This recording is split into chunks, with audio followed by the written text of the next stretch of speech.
Everybody, what's up? Let me take the camera off.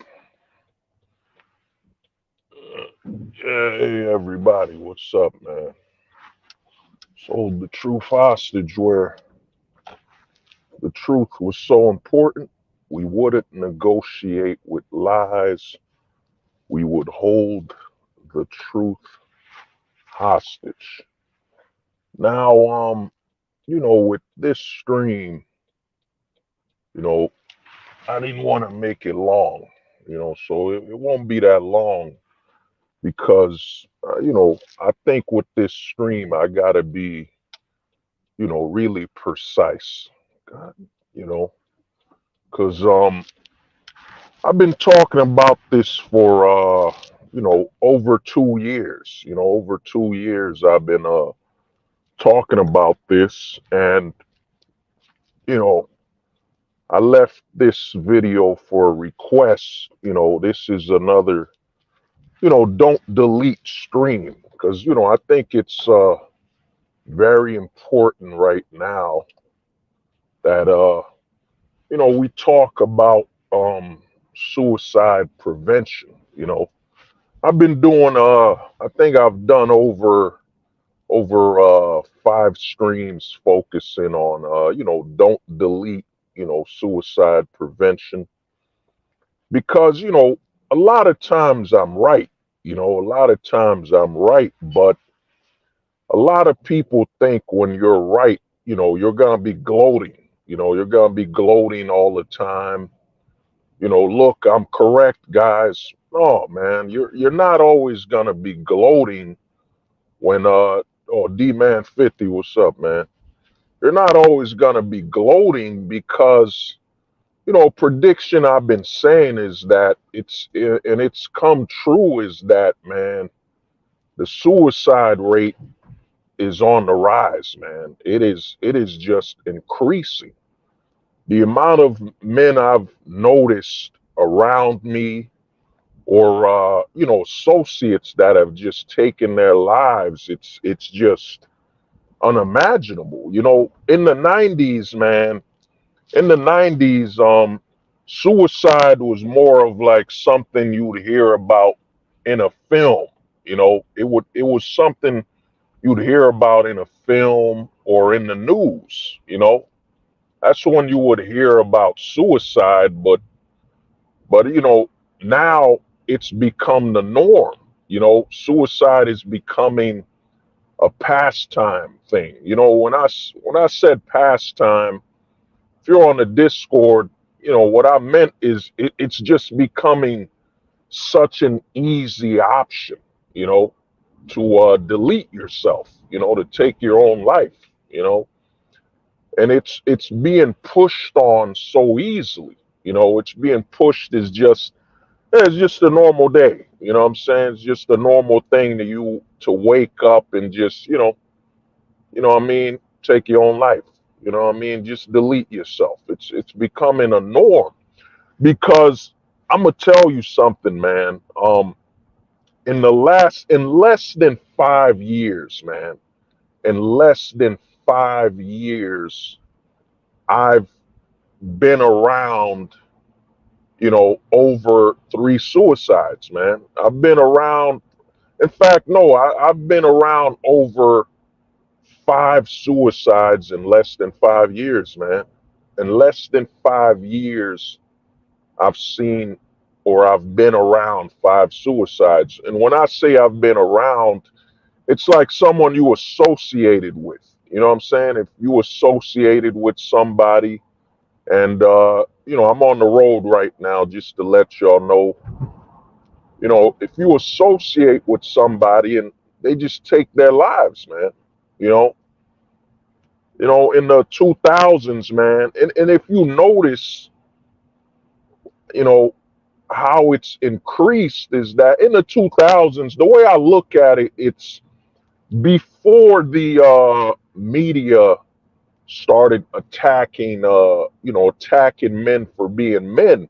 Like, if you look at the suicide rate, you notice that, man, it really started to increase around the 2010s, man. Around the 2010s, it just started the uptake, and especially the late 2010s. So around, let's say, 2016, 19, 18, whatever, it started to increase, the rate of men just taking their lives, And, I'm not a person to act like, oh man, you know, it just started, it only happened in the 2010s. Yeah, I'm not saying that. There's a lot of activity that's happened to normalize suicide. You know what I'm saying? A lot of steps have been taken to normalize it. You know what I'm saying? To normalize it, where even how when someone takes their own lives, like remember the 90s, I think, Kurt Cobain, like, when I was introduced to like suicide or something, I think it was like Kurt Cobain, a rocker. Suicide used to be like a rocker. It was a celebrity thing. You know what I'm saying? It was a lot of celebrities or, rock stars. That's usually who were tied with that type of activity. You know what I'm saying? But now it's become normalized, especially due to the fact of how drugged the American population has become, and just how removed we are from the stable family environment. You know what I'm saying? The destabilization, if you look at the math, if you do the math, I mean, the destabilization of the family has been going on since the 50s. So if you look at it, you're like there's been over 70 years of family destabilization, disruption and destruction of the family. Then you add in what came in the year 2015s, because if you were following comic books, the comic book industry and the gaming industry, where you had Gamersgate, you had the comic book industry with Comics Gate, where there's a lot of narrative and moving pieces where it was openly hostile towards straight men. You know what I'm saying? Openly hostile and anti-straight male, and a big thing is the anti-adult.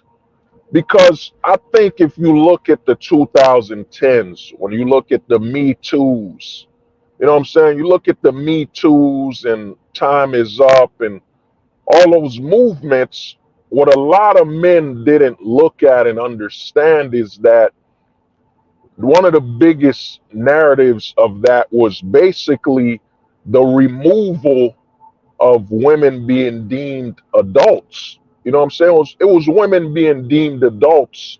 That was really what a lot of the Me Too's and all those things were about, because it was about changing the female category from no longer being adults. You know what I'm saying? Because it became about their women. You know what I'm saying? It's not about their adults. Even when you saw the Hollywood thing where with the casting couch, the casting couch. I knew about the casting couch when I was like in my late teens and 20s. I knew about it. You know what I'm saying? I knew about that old joke, man. You get her on the couch, and man, you gotta make her a star. You know what I'm saying? It used to be a joke they'd put in the films. You know what I mean? How did she become a star? Well, the casting couch, and she banged a couple dudes here and there, whatever, and now she's a star. You know, that used to be basically normal talk. It was normal. But what happened is a lot of men, and this is why I tell guys, man, you're not gonna get this information outside of the black pill, 4.0, where we're at now. It's black pill 4.0. You know what I'm saying? We're evolving. You won't get this type of narrative outside of a more evolved, refined perspective of the black pill. A lot of men didn't understand that the biggest movement that happened in the 2010s was the removal of labeling women as adults. You know what I'm saying? JP was good, man. It was the removal of labeling women as adults. It became about, well, they're women. You know what I'm saying? That's it. They're women, and the actions and choices they make are not of adults. You know what I'm saying? It was about removing that adult label from women. Because if you look at the lot of social media, a lot of talk around women's issues and women's decisions, you'll notice that they've removed the adult factor. And a lot of people will be wondering, well, they still refer to them as women. Yeah, when they refer to them as women, they're talking about their maturity, as in their age and their maturity when it comes to their physical development. But when it comes to being adults, they've removed that because, and I've spoken about this for years, they've removed the consequence of adults. One major consequence adults have is cause and effect. You know what I'm saying? When you make a decision, there will be an effect. There will be an aftermath. Usually with children, they will say, well, they're too young to have known better. You know what I'm saying? They're too young to have known better and to have made a better decision. You know what I'm saying? So when it comes to minors and children, they usually remove the accountability and responsibility of their actions depending on their age. You know what I'm saying? Even if you look at the cases that involve breaking the law, you know what I'm saying? When a child or a minor breaks the law, they'll question it. They'll remove the the responsibility that will come with being an adult. You know, so what they've done in the 2010s was removing the label of adult from women. They removed that label. And if you look at all the talking points, it's about, well, we're women, we're women, we're women, women, women, women, this, women, that. They don't talk about it from a perspective of they're adults. You know what I'm saying? And a lot of men haven't noticed that. And I've been telling guys for years, man, it's borderline over 3 years, nearly 5 years, that the government claims, any child that is born not male is government property. You know what I'm saying? It's government property if said child's sex isn't male. When it comes to men, the government has to, it has to earn owning you. It has to earn ownership of a man, whether that be private prison or, marital status. The government has to earn ownership of men. You know what I'm saying? It has to earn it. But when it comes to the women and the female sex, the government calls dibs. Soon as the child is born, and if that sexual identity is that of a female, the government claims ownership. You know what I'm saying? It claims ownership. And this is also why the government is pushing, along with corporate, why they're pushing such a major push towards gender identity. You know what I'm saying? Gender identity. Because if they can get you to basically, let's say you have a child, you have children, if they can get you to basically look at your child and say, well, that child of mine is showcasing signs that they're a female. You know what I'm saying? If you can showcase to the government, well, my child, yes, the sex is male, but I think the gender and the behavior patterns are female. Once the government hears that, it can lay claim to that child. So the way the government can lay claim to a male, and that's why you got this big movement of what I'm saying, the whole trans children thing, what I'm saying, is because the government can claim your son if they can have you if they can convince you to identify your son as a daughter, then that son of yours is now government property. You know what I'm saying? And they're gonna ensure that your son is a daughter through through drugs. What is that whole hormone blockers and all that? It doesn't matter if your son is gonna participate in so-called female sports and all these events. It doesn't matter if society accepts your son who identifies as a woman. That doesn't matter, because what matters is the government and the corporations accept and honor your son identifying as your daughter.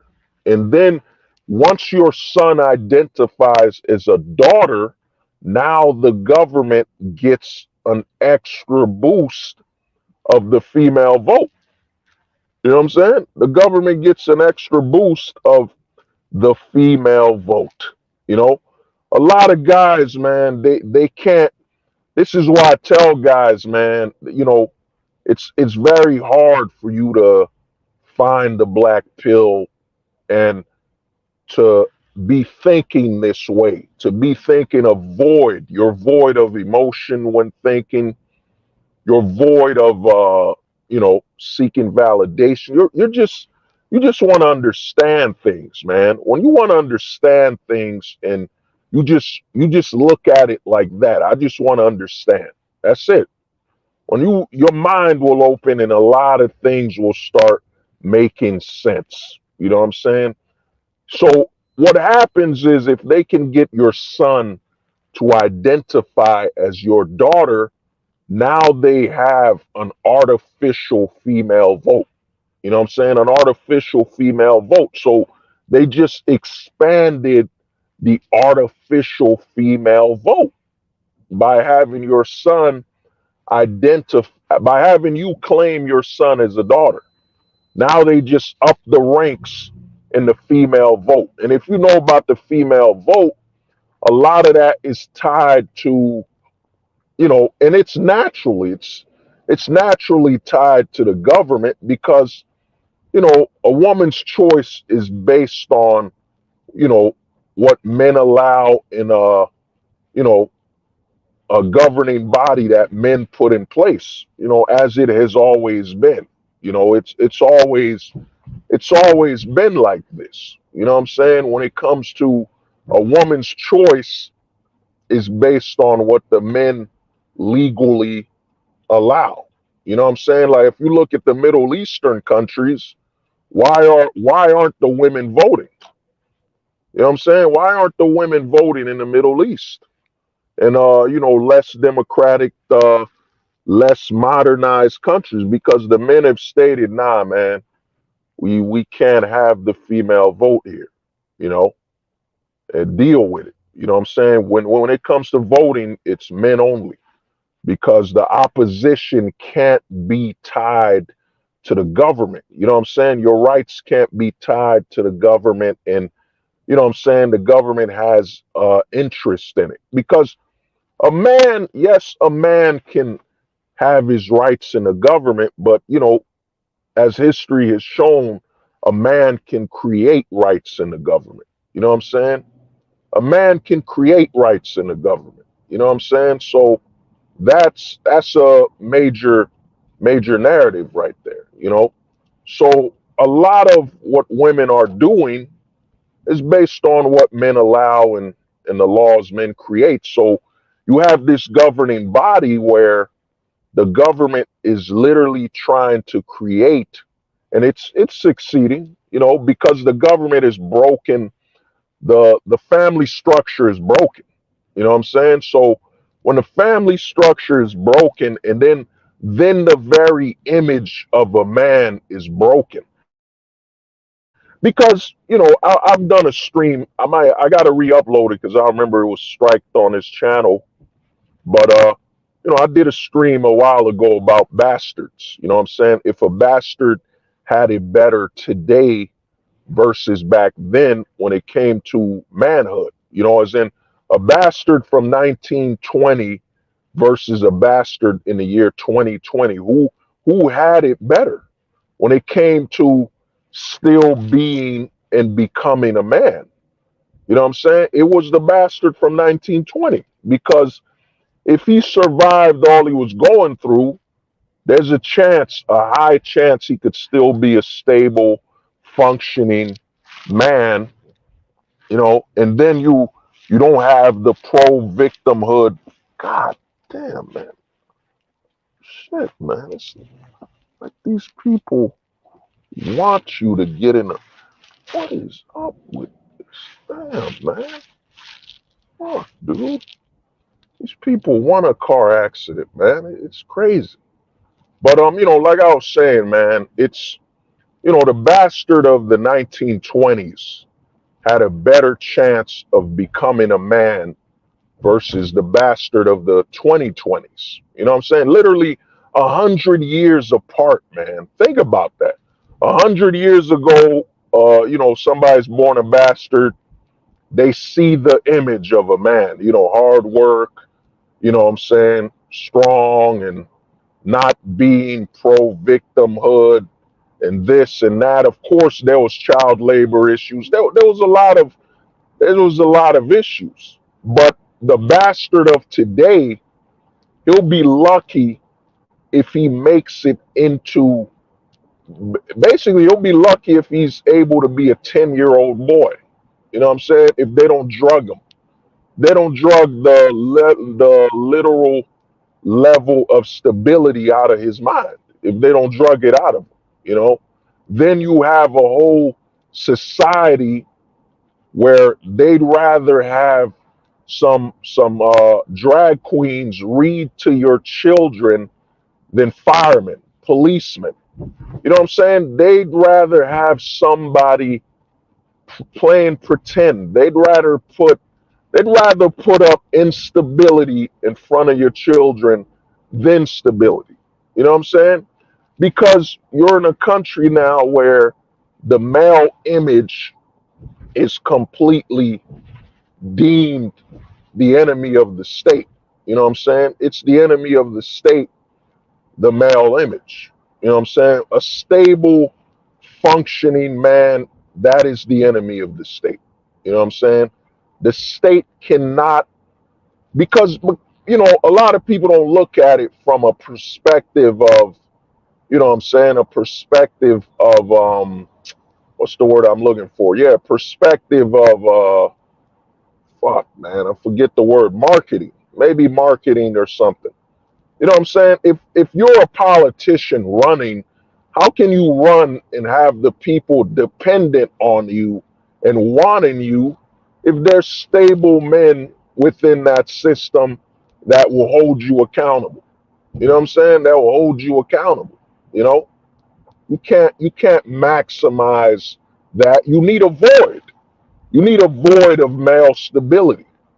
You know what I'm saying? You need a legal void of male stability. So, as a politician, when you show up with your suit and you went to school and this and that, you're the example of male stability. A politician, not the average man in the neighborhood. Nah, that ain't good. So that's what's happened now. Now, why do I talk about all this when we're heading towards the conversation of, don't delete? You know what I'm saying? Why the last necktie, or however you want to say it. You know what I'm saying? The wrist knife. You know what I'm saying? The you know what I mean? whatever, the last necktie and so on. So what's going on is the image of male is just being attacked at all points, at all angles. You know what I'm saying? Whether that be going to school, entertainment, the very image of male existence is at the point where, you know what I mean? There is no stability being pushed. And a lot of boys are being deemed a problem by sex. You know what I'm saying? Look at the push in the 2010s, man, till where we are now. A lot of the narrative was it just became, yeah, men mansplaining. You know what I'm saying? Everything had to do with the sex you were born as. You know what I'm saying? And it was constantly being attacked at all angles where there's a kid, I think he was like 14 or something, and he's very shy, man. He was shy or had some level, some degree of, he's very shy, and he accidentally, or he put his hand on his female classmate, and they pressed charges on him. They pressed charges on him for just touching her and asking her, "Hey, I want to be your friend," or whatever. Now he's going to court. He's going to court, man, for what I'm saying. They're trying to put an R. Kelly. They're trying to put an R. Kelly charge on him. You know what I'm saying? They're trying to R. Kelly him, man. You know what I mean? They're putting an R. Kelly charge on him. In high school. He was I forget what's that word. He lacked a lot of social skills, and he just put his hand on a girl in the class, and I think he tried to talk to her, and bam, the charges. You know what I'm saying? The charges piled up. Now he's getting an R. Kelly case on him. You know what I mean? He's getting an R. Kelly case on him, and he's in high school. And a lot of guys listening to this are thinking, well, that's bad for him, but you don't get it. The rules have changed. You know what I'm saying? You don't understand the impact and it's happened to now. There's a little boy, I think he's in like second grade or something. He's in second grade, and you know what I'm saying? They're putting a case on him for touching his female, a girl in his class. A lot of guys listening to this are saying, yo, hold the truth hostage. Okay, okay. They got their cases in high school. What you don't get is that now the high school is basically target practice. The schools, the government funded, your taxes are literally funding now a target. It's funding a factory to demonize and destroy the boys and all that. You know what I'm saying? All the male, the boys that are born male. You know what I'm saying? So now it's government funded. You know what I'm saying? That, yup, these boys, we got boys and girls going to school together. And what we've done now is that we've deemed it that we're just looking for anything these boys do that we could basically put some charges on them and then drug them, we'll do it. You know what I'm saying? So your little son who's in kindergarten, you know what I'm saying? He accidentally, tapped the forehead of a girl in his class. Bang! We putting charges on him, man. We putting charges on him. You know what I'm saying? High school, we putting charges on him. Because I've been telling guys this for over 3 years. You were born a target, man. You were born a man. You know what I'm saying? You were born male. Once you were born male, in the way the system is going, where they don't want you to identify as a male, you're a target. You're a target. You're either a high value target or low value. Now notice, that's a big talking point in the red pill. I did a whole song on it. The high value man, I did a parody song years ago on the channel. But a lot of guys thought, well, I'm a high value man. You know what I'm saying? Doesn't high value mean I'm worth a lot of money and this and that? No, man, you're a target. You know what I'm saying? You are either a high value target or low value target. You know what I'm saying? Or you're a mid, you're a mid value. You know what I'm saying? Mid value target. You know what I'm saying? You don't have enough value to be high value, but you have enough value to be, you know what I'm saying, to not be low value. A lot of men don't get that. Yo, you're a target, man. You were born a man at the, at a time where they don't want that. You know what I'm saying? And that pressure, a lot of guys that are millennials like me, or guys that are Gen Z, or guys that are, boomers listening to this are saying, yo, the boys need to toughen up, man. These Zoomers, man, these Gen Z, these Gen Alphas, they need to toughen up, man. You know what I'm saying? When I went to school, I wasn't a fucking pillow.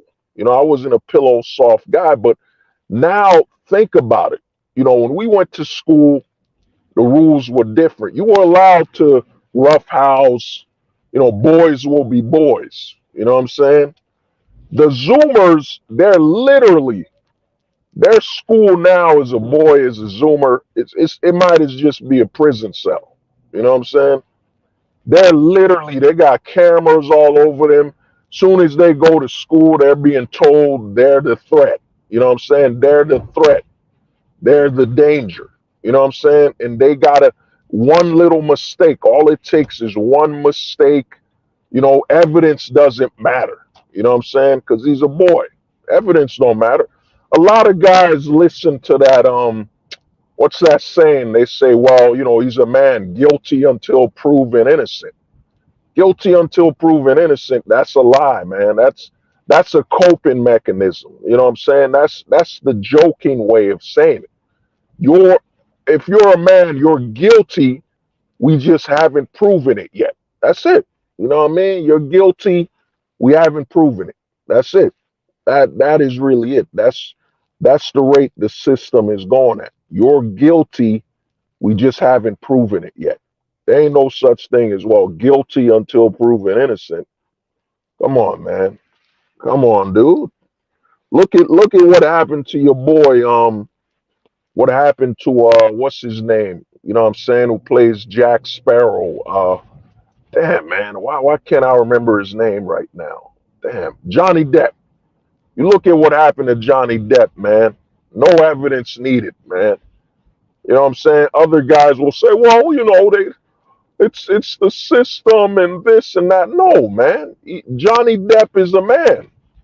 He's a weirdo. You know what I'm saying? But he's a man and he's heterosexual. You know what I'm saying? So he's a target. He is a target, man. There is no such thing as innocent until proven guilty, or guilty until proven innocent. Dude, you were born a man. Guilty, you're guilty. We just haven't proven it yet. Listen to the word I'm telling you, yet. You know what I'm saying? What does yet mean? That means, yo, man, we haven't proven it yet. That means one day we will. One day we will lock you up. You know what I'm saying? One day we will get enough to put you behind bars. You know what I'm saying? And you've seen this happen. Like think about there's some musicians, there's some high caliber male celebrities where you're like, dude, they keep dropping these R. Kelly charges. You know what I'm saying? A lot of women keep accusing him of accusing them of R. Kelly and them. You know what I'm saying? And they're dropping all these cases. You think the court would be, damn, man, he's a target. He's a marked man. You know, we can't be taking a lot of these cases seriously. He's a marked man. He's got money. You know what I'm saying? He's got the appearance. He lives a certain lifestyle. He's a marked man. Of course, a lot of gold diggers simp hunters, a lot of chicks trying to make some money. They're gonna come after him. He's a marked man. But the way the system works, look, we might get him this time. We might get him this time. We might get him this time. That's why I'm telling you, you're a man. You're guilty. We haven't proven it yet. That's it, man. There ain't no such thing as innocence, man. Get out of here, man. You know what I mean? You believing you were innocent. It don't even matter if your case got dropped and all that. Nope. We just weren't able to prove he's guilty yet. You know what I'm saying? He'll slip up. He'll slip up and we'll get him. We'll get him eventually. He'll slip up. I mean, he thinks he's innocent. You know what I'm saying? That's why you see all these news stations. Look at what happened to Kobe Bryant, man. Kobe Bryant was literally found not guilty.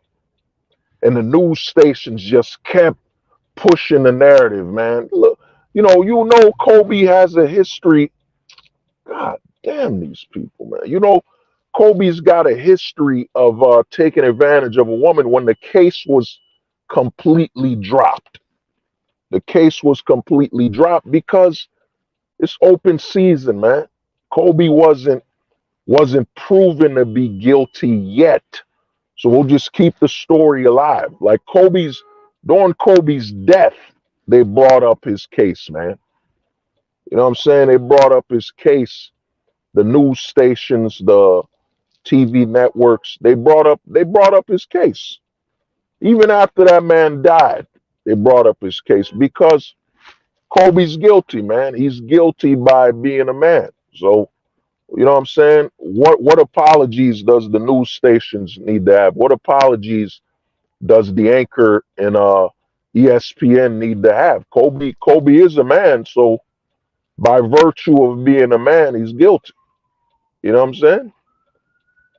This is why this whole guilty until proven innocent, man. That's a scam, man. That's a bunch of men buying into some BS, man. You know what I mean? Shit, you're guilty, man. By virtue of being a man, you're guilty. You know what I'm saying? Other channels and all that, they're not on that black pill. You know what I mean? 4.0. They're not as evolved. What the fuck, man? They're not as evolved, so they're not gonna be able to tell you what's going on. But basically, man, you were born a target, man. You know what I'm saying? You were born a target. This is why a lot of men, and this is why you see written on the banner, don't delete full-time ghosts. Because one thing I did, one major important aspect, you know, of the full-time ghost aspect, and what I mean, why I did that video was, how do you live, man? How do you live?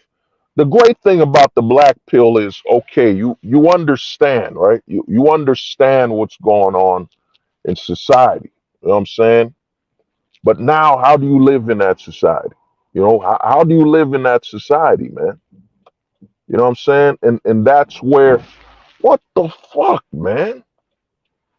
Oh, give me a minute, man. Hold up. Fucking idiot. Fucking hit me, man.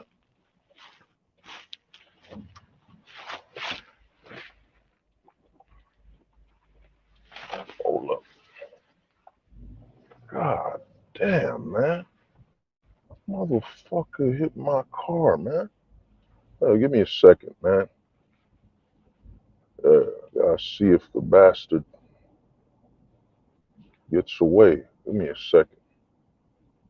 Yeah. So the thing is, man, this is what happens, man. You know what I mean? The black pill is great for understanding society, understanding it, looking at it for what it is. But the narrative that, what I'm saying, the question now becomes, how do you live, man? How do you live in society? How do you live now that you're a target? You know what I'm saying? Now that you know the position you're in, you know, where you stand and all that. How do you live, man? And that's why you gotta detach yourself from the system. You know what I'm saying? That's why you gotta learn to full-time ghost, because at the end of the day, man, nothing's changing, man. Ain't nothing's changing, man. Fucking van got away, man. Bastard hit the car, tapped me. I gotta chase him. Yeah, yeah. So now, you know, the question for you becomes, how do you live, man? You know, because the narrative is, you gotta understand, and you being a straight male, man. You know, yeah, Kalala, I know, man. Basically, an ambulance was in front of me, and this fucking idiot behind me, you know what I'm saying, just drove past by the side of the car and bumped it. But, you know, I'll be all right. But basically, the question for you now is, man, how do you live in a society where, you know, you were born a target, man. You were born a target. Now, the you got to ask yourself, well, what are the choices? You know what I'm saying? Will you compromise your sexuality? You know, because, you know, the narrative that's being pushed on men, and it always starts with entertainment. You know, we saw how ESPN gave Kathleen Jenner, you know what I'm saying, Kathleen Jenner, a hero award. You know what I'm saying? The hero award. They didn't give that award to male athletes that were former that served in the military. They gave whatever, I forget his. That's how messed up it is that I don't even remember his original name. You know what I'm saying? I don't even remember his original name. I just know it's Kathleen Jenner, whatever. They gave him an award for bravery, a multi-millionaire that's on a talk show. They gave him bravery for you know, compromising his heterosexuality. You know what I'm saying? The bravery award. You know what I'm saying?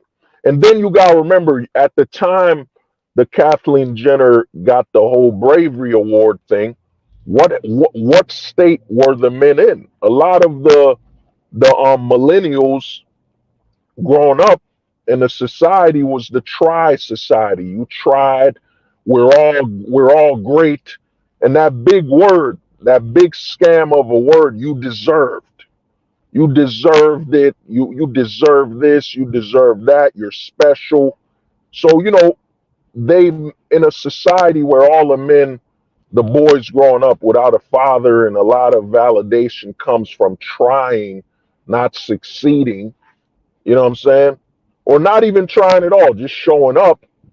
They saw all that validation. Oh my God, Kathleen Jenner is a hero. You know what I'm saying? He's a hero. He's a hero. You know what I'm saying? He's a hero for being on television, multi-millionaire at the age of, how old was he? 60? At 60 years old. Think about it. He didn't get it. He wasn't called a hero for winning the Olympic medal, for winning the Olympic medal. You know what I'm saying? He didn't get that. They didn't give him, man, you know, he won the Olympic medal for America. You know what I'm saying? He tried his best. He did such a great job. No, he won an award for, you know, compromising his sexuality. You know what I'm saying? They gave him an award. They made an example of all the straight men. Oh, y'all think y'all gonna win an award? You don't get it. You're disqualified for being a straight male. You know what I'm saying? You're heterosexual. That disqualifies you from being deemed a hero. You know what I'm saying? Being deemed anything of that nature. You're still heterosexual. You know what I'm saying? You're still stable enough to be a heterosexual male, so we can't give you an award. You know what I'm saying? You haven't been compromised. You know what I'm saying? And ESPN, you gotta remember, ESPN is owned by Disney. You know what I'm saying? Disney owned ESPN. A lot of people didn't do all the math. There's a big online, there's a major online community of people calling stuff woke. Marvel is messed up, Disney is messed up. They're ignoring that Disney's been screwed up, you know, way before the movies. They did it with sports. You don't need special effects to introduce a man who compromised his sexuality. You don't need special effects. It's far more affordable to have a Kathleen Jenner instead of introducing them in like a Marvel film or something with special effects, $200 million budget. Instead, they gave him an award. Nobody left. Nobody made a scene. Nothing. You know what I mean? He got his award. So a lot of people are late to the party. They're late to the propaganda and the agenda. They're late. You know what I'm saying?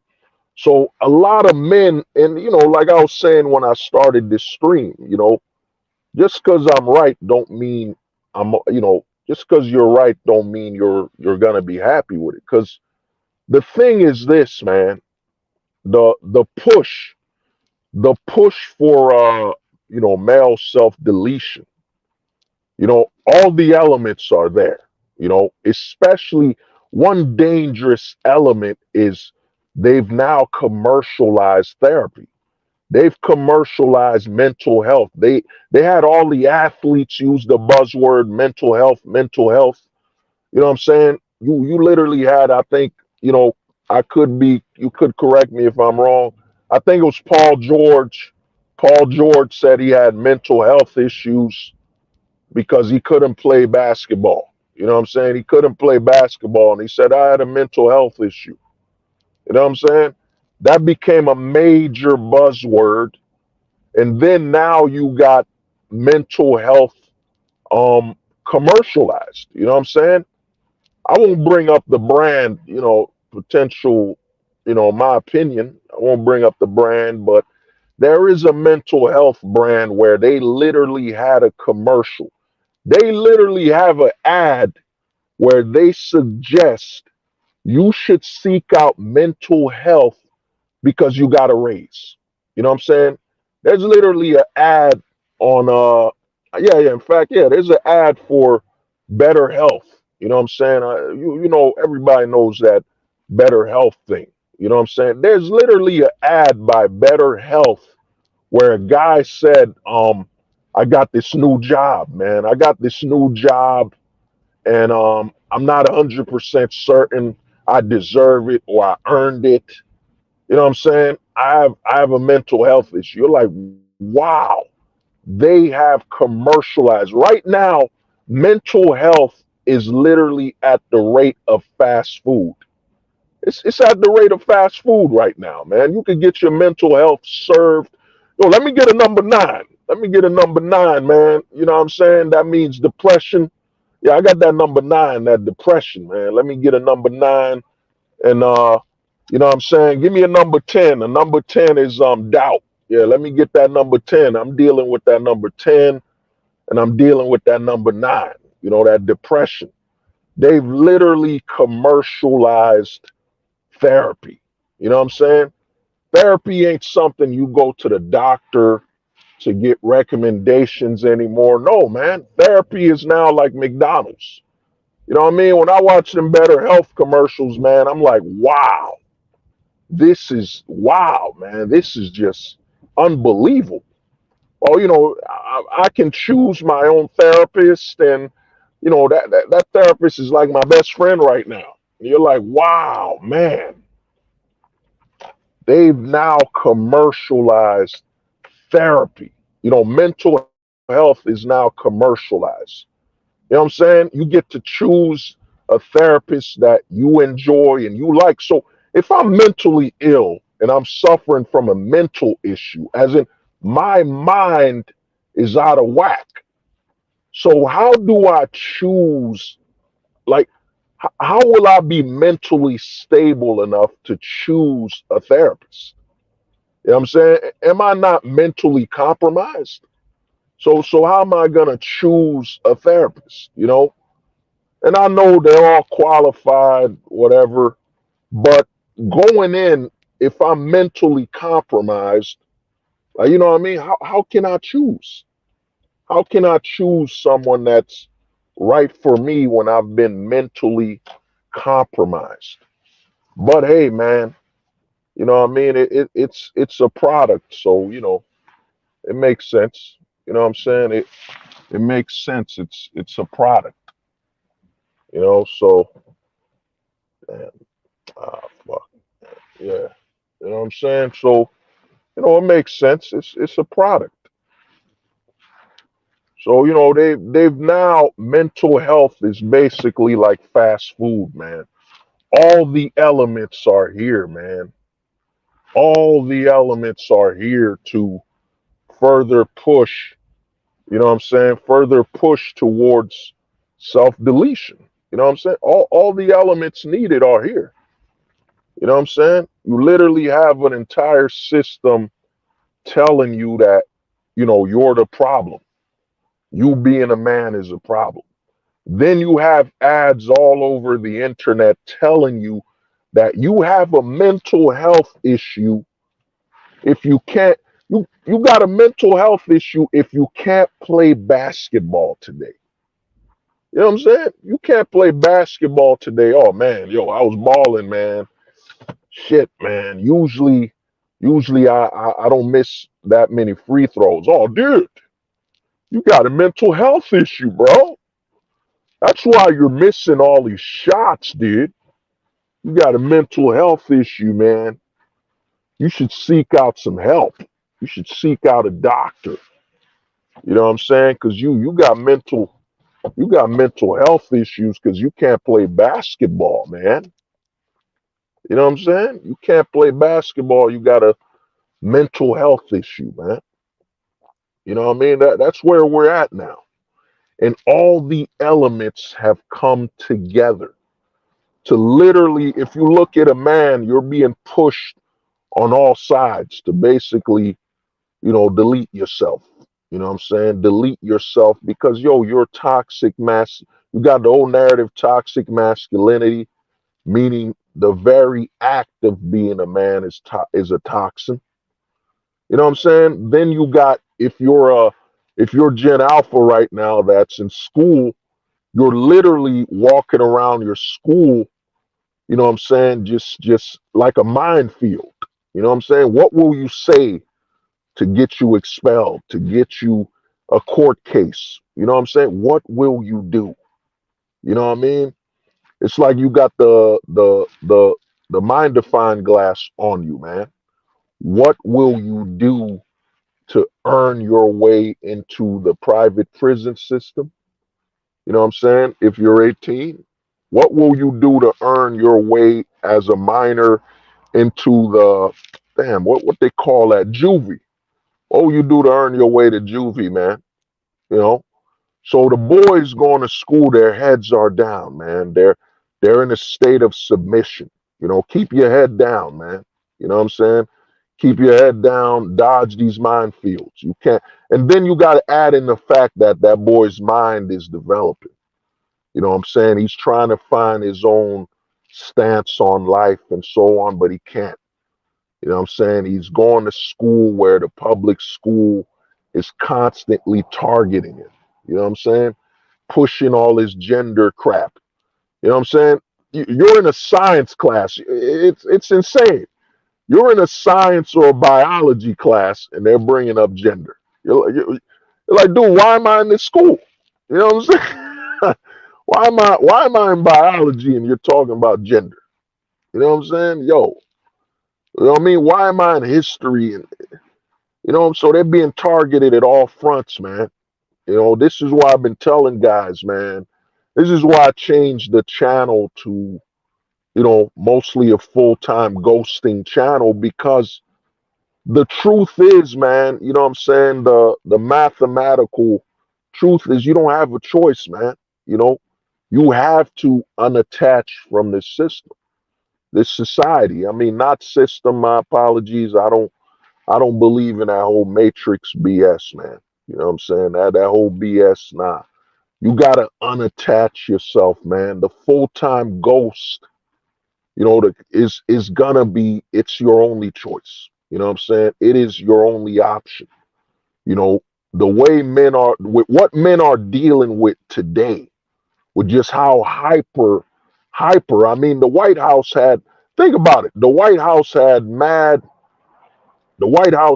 all rainbow flags versus flags of, the, you know, other things. They had that. They didn't bring all flags that represented, all of, why didn't they just have the American flag? I mean, if this is supported and respected in America, you know what I'm saying? If we're all equal and all this stuff, then why do you have to go further and unlabel the Americans that don't practice heterosexuality? I mean, they're Americans, aren't they?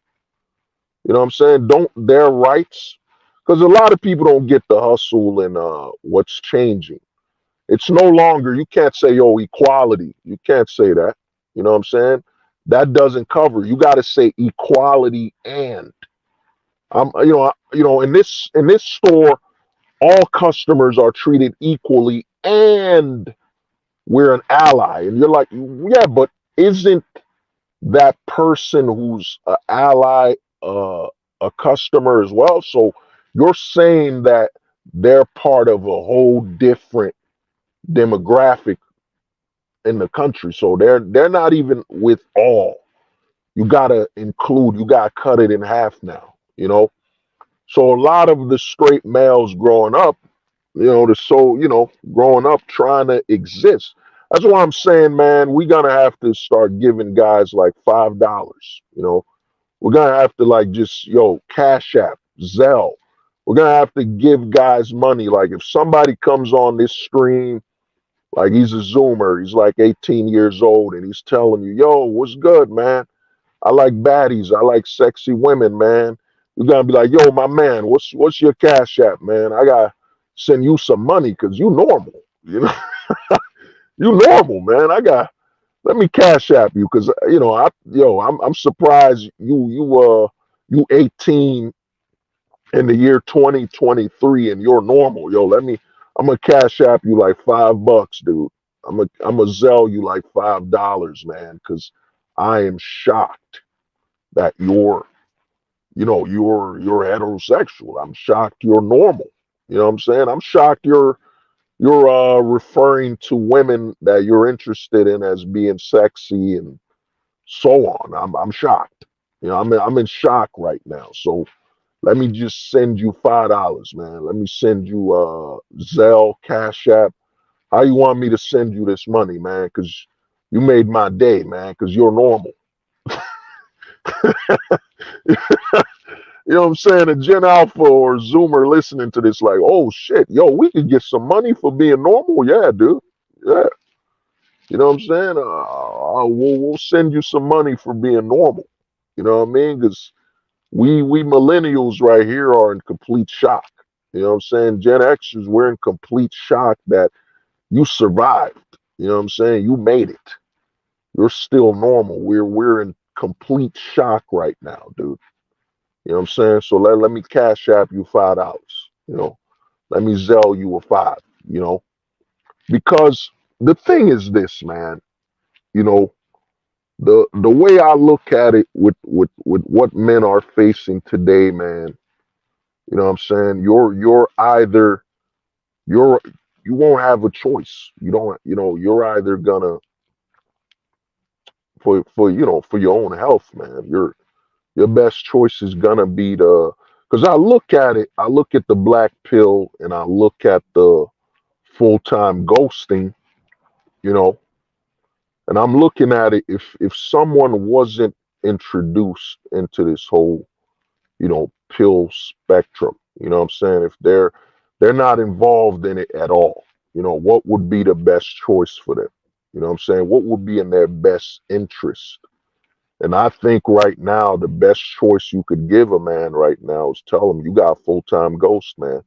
You have to. You know what I'm saying? It's you got to learn to unattach yourself because yeah, the black pill's gonna tell them, you know what I'm saying, how to look at society and be honest. But if you're looking at things from a perspective of being removed and unattached, you're gonna get to that anyway. You know what I'm saying? The side effect of the Casper pill is you're gonna end up black pilled anyway. One thing they say, and they're absolutely correct, the black pill comes to collect. You know what I'm saying? It's just that the current state of the black pill and the fact that the black pill is very there's so much infiltration, you know what I'm saying? Infiltration by doomers, infiltration by the closet, you know what I'm saying? Infiltration by the gray pill, the dark gray pill. The black pill right now, man, there's just, you know what I'm saying? There's just so much garbage around it. You know what I'm saying? It's like, you got to tell a man to go in the garbage to find something clean, you know? You know what I'm saying? Why? You're gonna tell him, well, go into the garbage, man. There's something called the black pill for you in the garbage. He's got to get past all the infiltration. He's got to get past the gray pillars. He's got to get past the dark gray pillars. He's got to get past the closet. There's so much, you know, circling the black pill that, you know, in all honesty, I've been in the community for what is it, since 2020, I think, or late 2019, and when I look at it, I'm like, man, you can't recommend it no more, man. You can't. You know what I'm saying? You can't really recommend it because you got a man coming from the trauma of society. He's coming from the trauma of society and all these issues. And now you're going to tell him, yo, man, seek out the black pill. You know what I'm saying? It's going to be more work for him. Now he's got to work through all this garbage in the fucking dumpster to find the black pill. Yeah, yo, don't listen to these men that are telling you to you know what I'm saying, you need to get plastic surgery to keep a woman. Don't listen to this. Don't listen. There's too many don'ts in the black pill right now. You know what I'm saying? That's the side effect of infiltration. You know what I'm saying? A lot of guys think, oh man, we can have some infiltration. We can joke here and there. No, what happens is there's so much infiltration. There's so much dirt. There's so much mess around the black pill, which is supposed to be void of that. You know what I'm saying? That's not supposed to be allowed in that community. You know what I'm saying? Because if you think about the black pill now, you got to ask yourself, like, where can you truly send anyone to get black pilled, you know what I'm saying, information without a problematic situation? Like, where can you send them? You know what I'm saying? Where can you send them? You know what I mean? Even my own channel, I had, what is it? I did that whole stream. What was it? Yeah, the stream was social skills. You know what I mean? Social skills, not sex or something. You know what I mean? It was infiltrated, man. You had a whole infiltrator just you know what I'm saying, talking all this BS, man. The black pill, what's happened to it is, and I've told guys this, the black pill will always be, you know what I'm saying, it's anybody that was in the community that's evolved, you know, you're gonna be the source of content. But the problem I think that's happened with the black pill is that it's become so corrupt. There's so much poison around it. Why would you send somebody to a minefield? You know what I'm saying? Oh, you can watch this channel, or you can watch this stream, but don't watch the next five. You can watch his stuff from like 5 years ago. You can't watch his stuff from currently. You can watch his stuff only when this person is here, only when that person. There's too many. There's too many. You know, too much bureaucracy, too much warnings. You know what I'm saying? The black pill isn't. It isn't clear anymore. You know what I'm saying? It isn't void. It isn't void of all the problems. You know what I'm saying? The black pill, I've been telling guys this for over 2 years now. You know, I think the gray pill video is over 2 years old now. And I told guys, I sounded the alarm. I sounded the alarm and I said, yo, the black pill is infiltrated, man. It's going to be heavy infiltration. The gray pill is real. You know what I'm saying? The gray pill is real and the black pill has been infiltrated. Then the more I did, the more I learned and thought about it. There's the dark gray pill, there's the doomers. There's too much minds for you to navigate. So the black pill message, you know what I'm saying? It's become, you know, oversaturated with infiltration. You know what I'm saying? It's oversaturated with infiltration. You know what I mean? It's oversaturated with infiltration. So, you know, it's at the point where you can't really lead anybody, you know what I'm saying, into, well, yeah, the red pillars, Kalala. I mean, I told guys the red pillars were gonna go gray anyway. You can't, all that exposure, if a red pillar is exposed to the black pill, he will either, odds are he'll become gray. He'll become gray and or dark gray. It depends on his mental state. But odds are the majority of red pillars exposed to the black pill, they're gonna go gray. They're gonna look for ways the black pill information can help them succeed as a red pillar. When the red pill isn't enough to succeed as a red pillar, you're gonna take the black pill and you know all this exposure is gonna turn you gray where you're like, you know what, the red pill didn't have enough information, so I couldn't succeed as a red pillar. I need some black pill awareness, some black pill knowledge, so I can position myself to succeed as a red pillar, and you become gray. You know what I'm saying? The gray pill. You know what I mean? The gray pill is a red pillar acquiring black pill knowledge and black pill information, and he's still pursuing the dream and the goal of the red pill. You know what I'm saying? You know, the idealism is still there. You couldn't accept that the black pill, you gotta abandon idealism. The black pill is strictly about understanding how things work. It's about understanding. That's it. Oh, so that's how it works. All right, cool. I get it. You know, and I move on. But what's happened with the black pill is that, man, you know, this is why, you know, I did a video years ago called the pill kit. You know, I did the pill kit and you know, then I realized that, yeah, man, I'm gonna have to focus on the Casper pill. I'm gonna have to focus on full-time ghosting because it hasn't been, you know, it ain't infiltrated and the rules are so simple. You know, the full-time ghosting is like the 10 commandments.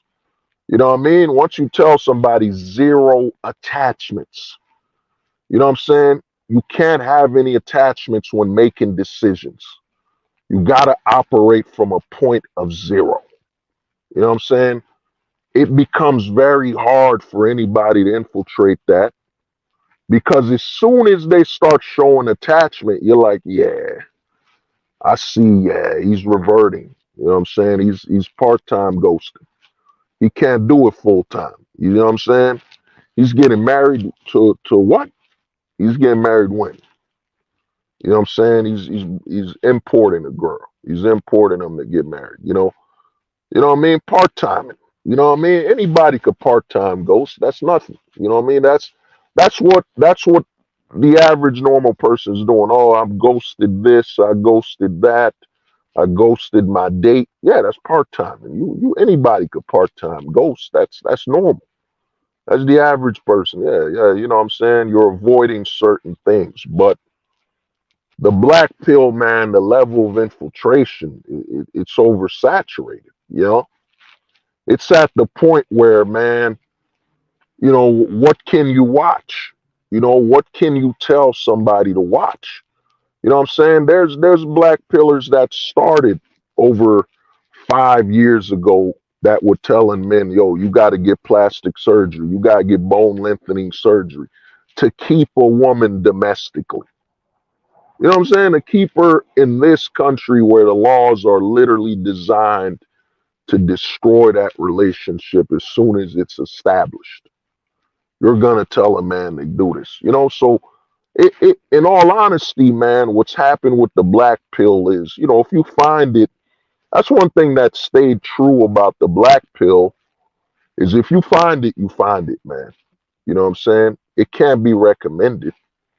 You can't really tell somebody, or I'm a black pill somebody. Yo, there ain't no forcing a black pill on nobody, man. They gotta find it and they gotta navigate it and figure out whether it's even the black pill to begin with. You know what I'm saying? But the full-time ghosting, it's very simple, man. You're telling people, man, you gotta become unattached. You can't be looking for anything in this system besides your job and your money, and looking at absolute stability. You gotta have full control. This is why when you're seeking absolutes, it's going to be a lot harder for you to fall into a lot of the scams, the white picket fence and all that, because you're not looking at things from an attachment to dreams. You're looking at strictly profit. Yo, I'll buy a house if it makes me money. You know what I'm saying? If it makes me money, word, cool, makes me money. But I'm not gonna buy one because, I lived in this neighborhood, I grew up here, and I'm gonna stay here. When all the laws are still the same, things haven't been fully changed, you know what I mean? You're going to be attached and you're setting yourself up. And one thing I've learned after Conan 19, Conan 19 has taught a lot of men, man. It's taught a lot of men, yeah, that stability thing, you think the system's going to provide you. Oh, no, it won't. The system will provide you a $600 stimulus check, once every 2 to 3 months to survive. You know what I'm saying? It might be 600, it might be 1,200. That's gonna be your stimulus check. That's how the government cares about you. Yeah, it's $600. Make that last for the next 2 months. You know what I'm saying? 'Cause you're still being quarantined. You still can't go outside. You know what I'm saying? Make that last. You're an American. You know what I'm saying? You're a survivor. You know what I'm saying? Here's $600. Oh, the banks and the airports need to be saved. Oh, here's a couple billion. Here's some billions of dollars to the bank and to the airports. Here's $1 billion. You, the American citizen, yo, it's $600, man. Live off that, dog. You know what I'm saying? You could buy some cat food. You could buy some dog food. You know what I'm saying? Remember, everything made for animals has to be, at least for dogs and so on, it's got to be consumable by people. So you can eat cat food, you can eat dog food. So, that's $600. You might as buy yourself a whole bag of kibbles and bits, man. You know what I'm saying? Make that last, man. You'll survive. You'll live. You'll live off that $600 for the next 2 months. Buy some dog food. You know what I'm saying? Look at your dog when your dog is chewing on that bone. Yo, buy yourself some dog food, man. You know what I'm saying? Buy yourself some dog food and you'll be all right. This is what attachment gets you, man. You know what I'm saying? The only thing you gotta be attached to is your survival and your ability to be mobile. You know what I'm saying? To be mobile and your freedom. That's it, man. All the idealism and all that BS, you gotta throw that away.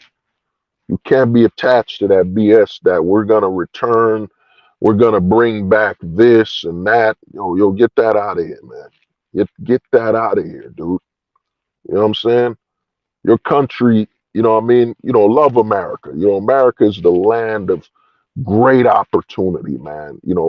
The ideal, what America represents and the opportunity when it comes to making money, when it comes to profit. You know what I'm saying? The opportunities are limitless. For God's sakes, they're selling mental health. You know what I'm saying? They're hustling mental health right now, man.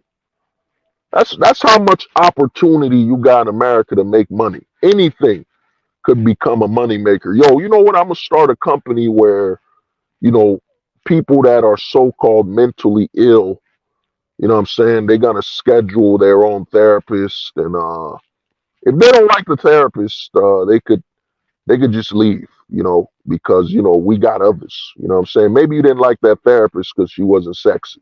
You know what I'm saying? So we gotta give you the sex. You could choose a sexy therapist. You know what I'm saying?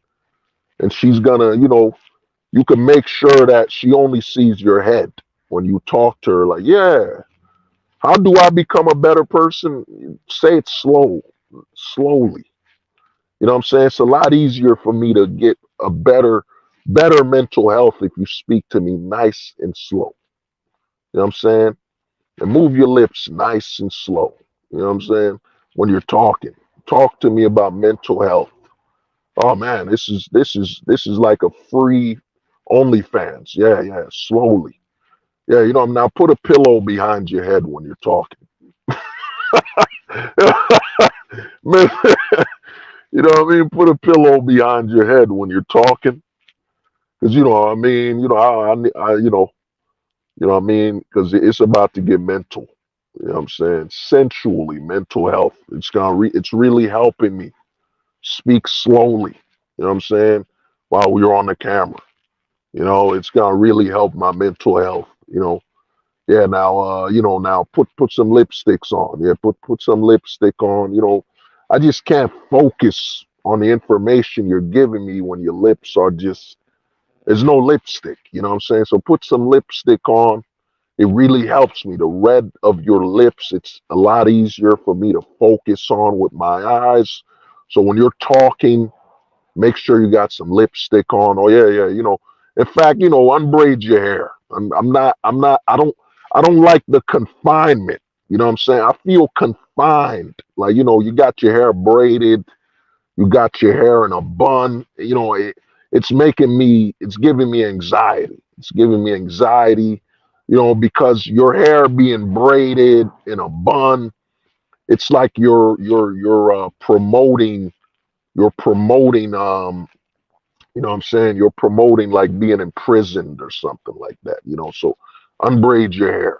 You know what I'm saying? Yeah, yeah, I don't like button ups, wear like a tight shirt or something like that, or expose your blouse, because you wearing a suit, it reminds me of work. It reminds me of work, all that hard labor. I need you to change to something more casual. You know what I'm saying? Something more casual. You know what? In fact, put on a white shirt. You know what I'm saying? And then throw some water on that white shirt. You know what I'm saying?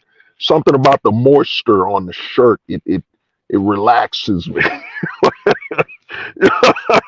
You know what I mean? Turning that online therapy and mental health session to basically a cam girl section. You know what I mean? Session. You know what I mean? So that's what's happening. You know what I mean? That's good for my mental health. You know what I mean?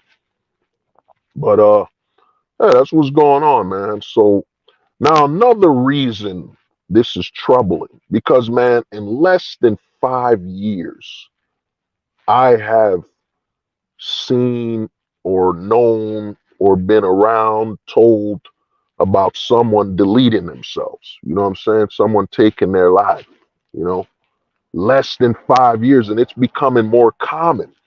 And now with the push for commercially available mental health, you know what I'm saying? You could get it online. A lot of guys don't understand, and this is where the black pill would help you, is that how can someone in this system give you advice on how to better live in the system when their perspective of the system is that of someone that is of a lesser pillar, you know what I'm saying? Lesser pillar, you know what I'm saying? Or they're so-called blue pilled, whatever you want to call it. Because think about it. The majority of your therapists, the majority of the therapists that will be giving you therapy, they will either be blue pilled, they'll either be pink pilled, red pilled, or they'll be nationalistic if they're not in the pill spectrum. They're going to look at the system from a perspective of we got to get you to fit in. You know, I've been saying this for over 4 years, You know what I'm saying? That's why a lot of people tell me, "Oh man, hold the truth. You come up with all these terminologies. You got to understand, man. If if the women are the agents of the system, okay, they're the agents. Let's say the women are the agents, right? And if the PUAs and these type of men, they're the guiders. They're here to guide you back into the system. The PUAs, your Andrew Tates, your all these dating coaches and all that BS. They're guiders. They're here to guide you back into the system. You know what I'm saying? Then you got the women that aren't or simp hunting, whatever. And then what is the psychologist? What are they? They are basically here to aid you in fitting in the system. They're here to fit you in the system. You know what I'm saying? So the majority of these psychiatrists, they're here to, in fact, a better word would be they're here to train you to fit in the system. Yeah, that's a better way to say it. They're here to train you to fit in the system. That's what a psychologist. Because think about it. You go talk to a psychologist. You're like, you know what? My life isn't going so well. I can't find love. I can't find purpose. And what will the psychiatrist tell you? Well, your problem is you think too much. Your problem is you're looking at the failure of others rather than your experience. You know, you still have a chance to win and succeed in the system. The psychiatrist's job is to get you to fit in the puzzle. You know what I'm saying? Get you to be a piece that fits in the system. This is a psychiatrist's job. You know what I'm saying? Oh yeah, yeah, yo, Kalala, here, take this medicine. It's gonna it's gonna make things a lot easier for you to return to the system, be happy again. You know what I'm saying? That is the psychiatrist's job. Their job is to make you fit back in the system by any means, whether that be drugs, whether that be them talking to. Now, now, if it's really now, here's the thing. Now, if you truly have a mental illness, you truly have some problems like what they call it. Damn, I forgot that word. If you got some psycho tendencies, bipolarism, schizophrenic. If you got true, if you got true mental issues, yeah, you're gonna go there. Even I mean, they'll help you within a certain way. They'll help you. You know what I'm saying? You gotta remember, weed isn't legal. You gotta remember that you're in a consumer-based society. I'm not against capitalism. I'm not one of those people that, oh man, capitalism is bad and we need to all share the same bananas. You know what I'm saying? We all need to share a ranch with our, you know what I'm saying? Your wife should experience my ranch and my wife can experience your ranch. We should all share our ranch dressing. You know what I'm saying? I'm not into the socialist crap and all that other stuff. The problem with capitalism becomes when that capitalism is so infused with consumerism that everything's for sale. Everything's for sale, man. There is no morality. There is no rules or limitations. Everything's for sale. Think about that. I can't say the word, but remember that narrative that was being put out that, in fact, I can't say it. You know what I mean? That's something with YouTube, whatever. In fact, I'll quote it. They would say offsprings. Offsprings have some type of if you put them in a state of stress, the offspring, they give off this thing that starts off with that ends with chrome. They give you chrome. You know what I'm saying? You know what I mean? They give off this ageno, ageno, ageno Google Chrome. You know what I'm saying? A geno Google Chrome. You know what I mean? They give off some ageno Google Chrome. You know what I mean? Think about that. That's for sale. That's for sale. You know what I'm saying? Putting an offspring to the point where they're so terrified they give off a Geno Google Chrome. You know what I'm saying? A Geno Google Chrome. You know what I mean? To put a um a child in that level of fear that they give off a Geno Google Chrome. You know what I'm saying? Everything's for sale, man. You know what I'm saying? Even shout out to the homie Ojit. Shout out to the homie Ojit who told me, yo, there's a lot of legals when they come to this country. You know what I'm saying? Oh, the homie, yeah. Yeah, my brother Kalala. That's a better terminology. Android, nah, and yeah, well, Andrino, yeah, I think they would get confused with the Android. But yeah. Yeah, I mean, Andrino Google Chrome. You know what I'm saying? So the homie Oja told me there's a lot of illegals when they come in. It looks like they're coming with their children, but really those aren't their kids, man. Those are not their kids, and it's basically they're using the illegals as basically a way to sell and hustle. You know what I'm saying? Hustle, you know what I mean, children. You know what I mean? He said a lot of children come across the border and disappear. You know what I'm saying? So you got to look at it as they're using the illegals as literally livestock to get their fix. You know what I'm saying? To get their fix. Think about it. And here's the crazy thing is that the government just, I think a couple months ago, issued that any person that's illegal coming across the border or caught over the border, they have to get a DNA test. As though the government's going to be able to afford all that stuff, all these DNA tests. You know what I'm saying? It's basically saying, look, we're trying to do something about it. So you're telling me, DNA testing has been available since the 90s or whenever. It's been available for over 20 years. Now you're saying at the border, well, now we test for them. We ask them, prove that's your son, prove that's your daughter, prove that's your nephew, prove with a DNA test. Look, we're trying to do something about it. So don't worry. Now they won't be bringing us livestock.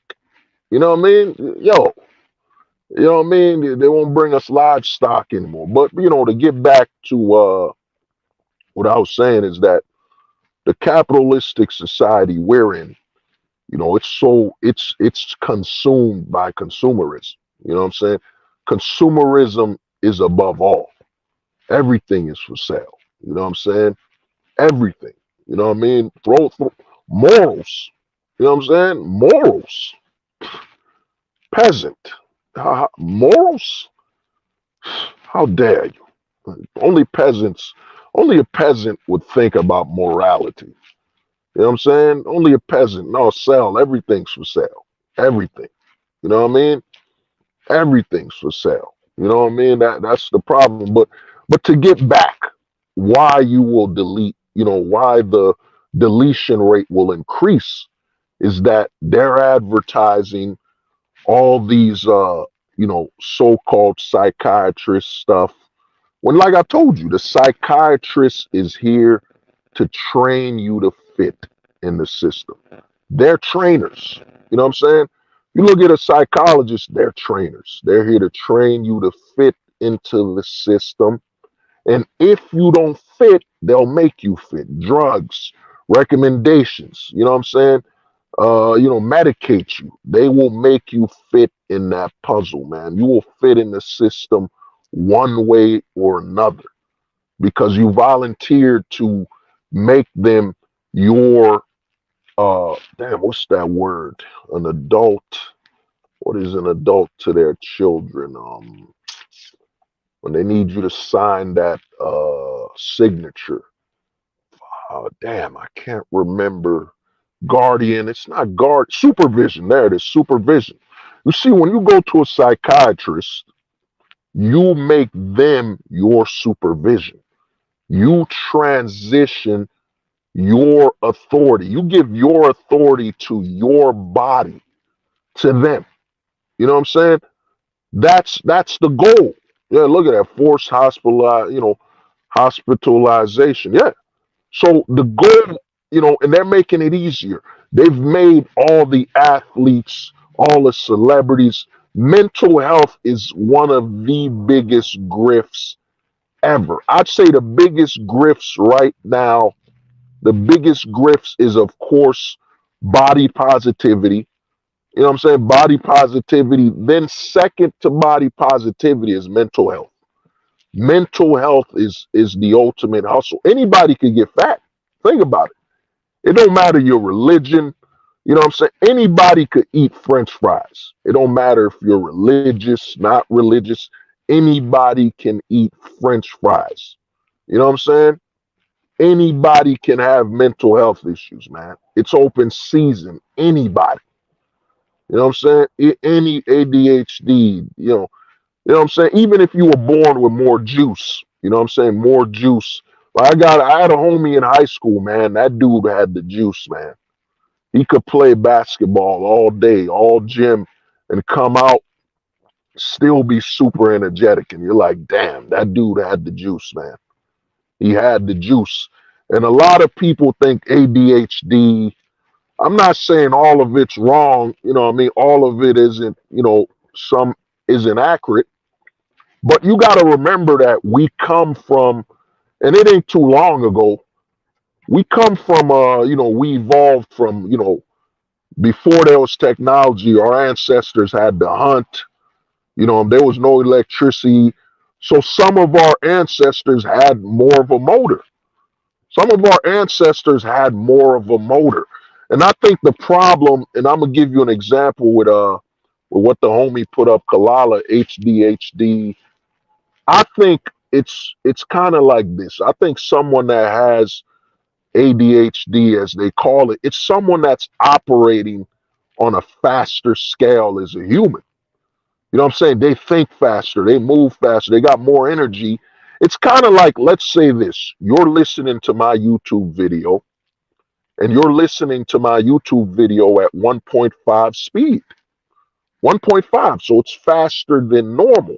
And I think the problem that's happening to all the people that have so-called HD, ADD, ADHD is that the people around them are too slow. You know what I'm saying? The people around them are too slow. Because think about it. You're trying to force someone with more energy. You know what I'm saying? And I had a homie in mind, I went to school where they drugged they drugged a lot of people. You know what I mean? At the schools I went to, you know, think about this. You got somebody that operates at a faster rate, and you're telling them, well, you being this fast, you having all this energy is wrong. You know what I'm saying? We can't keep up with you, so it's wrong. Something's wrong with you for not slowing down to be a part of our level. You know what I'm saying? That's really what it is. A lot of those people that have ADD, they got to do things at a faster rate. They can't watch YouTube on normal speed. They got to watch it on faster than normal. You know what I'm saying? They operate faster. It's kind of like you're Batman and you're talking to the Flash and you're like, yo, Flash, you're too fast. You're not normal. Something's wrong with you, Flash. Why aren't you as slow as me, Batman? You know what I'm saying? Because think about it, man. Our ancestors had to hunt. You know what I'm saying? Some of our ancestors, had more energy than others, and they bred and they passed it on. They passed on that extra tank, that extra speed, that extra juice. You know what I'm saying? You got Batman telling the Flash, Flash, you're too fast. Something's wrong with you. Take this medication, Flash, so you could be slow just like us. But I've spoken to some dudes I know that had ADD, man. They're like a goddamn DVD on fast. You know what I'm saying? They move faster. They operate fast. Instead of encouraging them like, yo, there's nothing wrong with you, dude. You're just so fast thinking. We gotta approach you with speed. We're gonna put you in a class with nothing but people that operate at your speed and your pace. Instead, we're gonna punish him. You know what I'm saying? We're gonna punish him because he's not slow like everyone else. You know what I mean? He's too fast. He thinks too quick. He's got too much energy. Instead of understanding, well, he can't play gym regularly. You gotta burn him out. You gotta increase his activity. You know what I'm saying? He can't play gym like the other kids. You gotta wear him out. You know what I'm saying? Instead, nope, man, drug him up, man. Drug him up. And here's the thing about the drugs is that we all have different bodies and such. So how are they gonna drug you into a one size fits all? Here's some Adderall. Here's these drugs for a one size fits all when most of us are very different. You know what I'm saying? Extremely different. So how can you have a one size fits all drugging program? You know what I mean? One size fits all when we're very different. You know, many of us are super different. So this is what's going on, man. You know, but to get back to things is that they've commercialized everything, man. They've commercialized you compromising your sexuality. They've commercialized. They've created a different demographic. You know what I'm saying? A lot of people don't get it. They've made a demographic that's completely different. Think about it. All year round, you hear, everyone should be treated equally. This company does not discriminate. You know, anybody who enters the store will be given respect and so on, so long as they're mentally stable. Then they say, no, plus we don't, we're allies. We're allies too. So they're literally putting the, people that aren't heterosexual in a completely different category. You know what I'm saying? So they're literally saying that, well, when we say equality and we're going to treat every customer the same, you know, we got to go above and beyond, and we got to mention the allies and, the other sexualities and genders because they're different. They're completely different than the public in general. You know what I'm saying? So they've created that section. Because I mean, if you go to a store where we don't discriminate, like let's say you got a rainbow rider of a cousin. Your cousin's a rainbow rider. You know what I'm saying? You gotta bring them to the store with you, and you gotta expect they're gonna treat y'all the same. You know, It's normal for you to think, all right, they don't discriminate at Target, man. My rainbow rider cousin is visiting me. You know what I'm saying? I don't expect them to bring out some freaking torches and pitchforks because my rainbow rider cousin, wants me to drive him to Target. You know what I'm saying? Since they don't discriminate on anybody, but they gotta also put, well, not only don't we discriminate against everybody, but we also accept these type of people as well, rainbow riders. We accept them as well. So they've put them in a different category from all people. You know what I'm saying? It just adds extra burden that makes no sense. But it makes sense when you got an agenda to have many people compromise their sexuality, what I'm saying, transition, and then, eventually delete themselves and all that and head towards the psychiatrist, create a good farm. Think about the farm, think about the feeder system. You promote that, you confuse them when they're young, about sexuality versus gender. They get confused at a very young age. The parents, who are horrific, whatever, change their sex.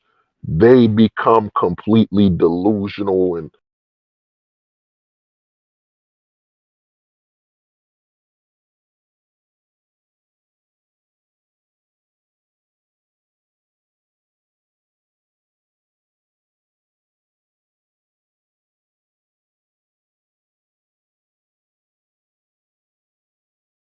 for some reason it got off. But yeah, yeah. So it's a feeder system. So they they alter their way they think at a young age. They have them compromise their sexuality. And once they wake up, they're thinking they're a girl when they're a boy, whatever, and they realize no one's, people aren't accepting it. They thought it'd be far more acceptable, but the damage has been done. Their private parts are gone. Now they go towards the mental health sector, the psychiatrist, and so on. And now the psychiatrist has to drug them, or they will delete themselves. So now the big pharmaceuticals get money, and the psychiatrist drugs them, makes money. And eventually, if they're gonna delete themselves, they might have put themselves as organ donors. So what I'm saying? The whole math. You see the whole math in front of you. You see the whole setup. You know what I'm saying? To profit off the whole thing. It's a circle. So a lot of men right now, and I would say this to anybody, is that, man, you gotta check up on people, man. Even a simple anybody that's close to you, just text them a what's up, what's good. Anybody that you associate with, or some family you still talk to, just shoot them a quick text. What's up, man? What's good? How's everything? That's it. You know, because, man, it's happening, man. It's happening so close, man. It's becoming so normalized where somebody's just saying, man, I had a horrible day at work. I'm gonna go delete myself. You know what I'm saying? You know what, man? There's no reason to keep going. I'm gonna delete myself. Society won't validate me because I'm a straight male. I'm gonna delete myself. This is what attachment does to you, man. When you're attached towards what I'm saying, towards luxuries, you're attached to their validation to validate you. You're gonna at some point you're gonna ask yourself, at what cost? At what cost must I obtain their validation? You know what I'm saying? At what cost? You know what I'm saying? At what cost, man, must you obtain their validation? At what cost? You know what I mean? So it's eventually that's the question. Oh, Black Circle, what's good, man? What's up? You're gonna at some point you're gonna be at what cost? At what cost? You're gonna compromise your sexuality. What will you do for their validation, man? To validate you. Because I did a stream of video way back, existence over purpose. You gotta understand that purpose, there's a set of validation. Purpose is ever changing. It is ever changing. One of the biggest success rates of consumerism is that they've convinced a mass majority of people to ignore their existence in the pursuit of purpose. You know what I'm saying? And purpose changes every decade. Purpose, not only decade, but culture, laws. Think about it. You know what I'm saying? If you bring a guy from let's say you bring a dude from the 60s, very hairy guy, doesn't shave any part of his body at all, and bring him to the year 2023. Will he be able to fit the so-called the purpose they believe a man should have, and the ideal image of a man right now? You know what I'm saying? Will he be able to fit? He won't. You know what I'm saying? One thing hasn't changed, man: your existence.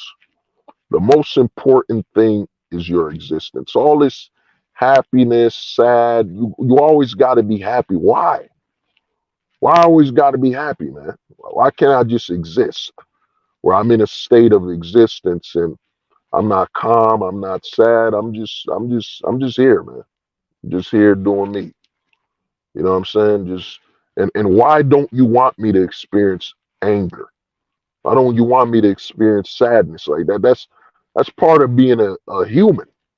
You know what I'm saying? These different levels of emotion. Oh, I get it. You only want me to experience happiness, being docile. You don't want me to experience sadness and realize, yeah, sadness is you know what I'm saying? It's a phase, it's natural.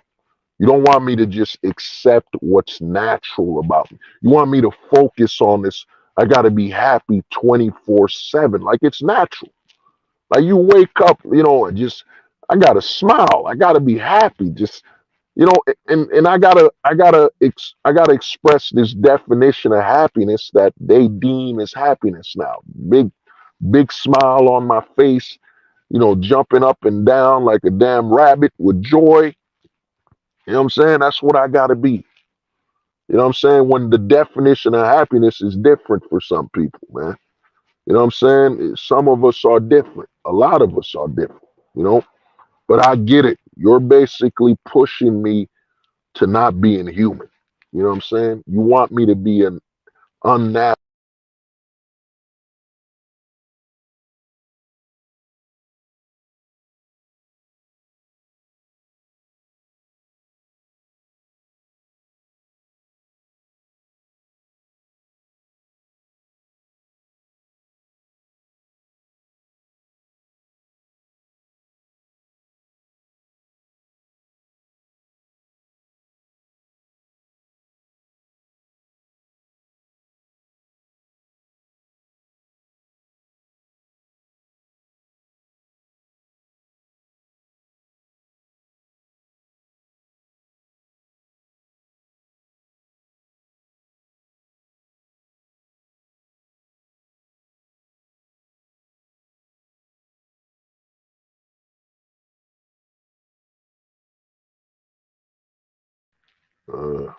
My bad.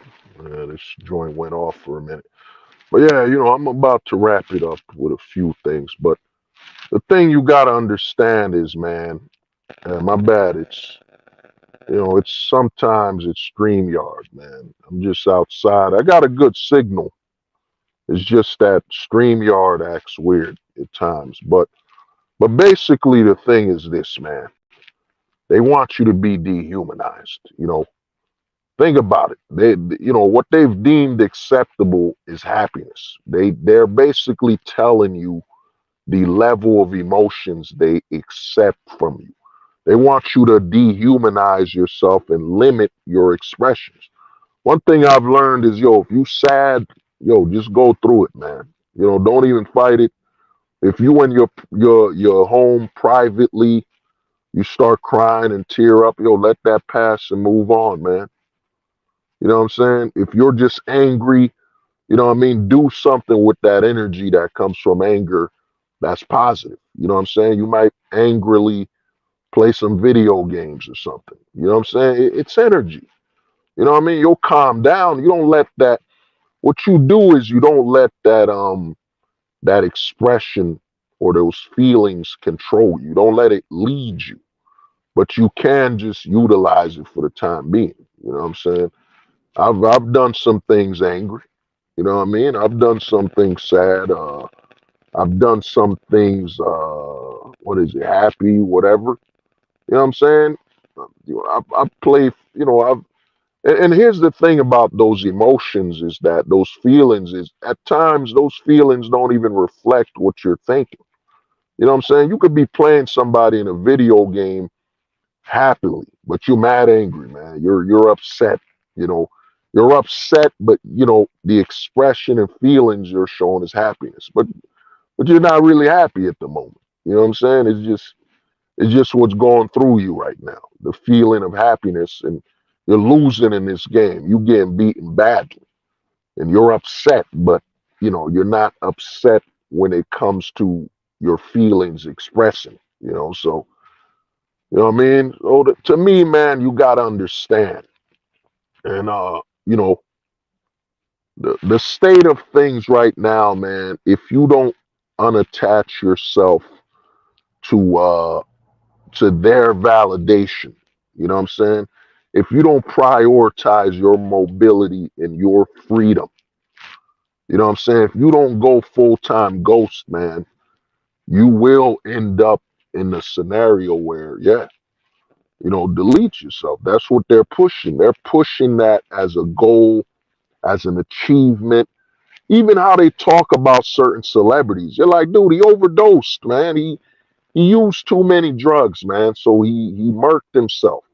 You know what I'm saying? He took himself out. They act like when somebody overdoses, and it's not clinical medicine. Like if someone took too much medicine from their prescription, okay. You know what I mean? I can feel some type of way. I can feel some sympathy. But if you're Juice World, the rapper,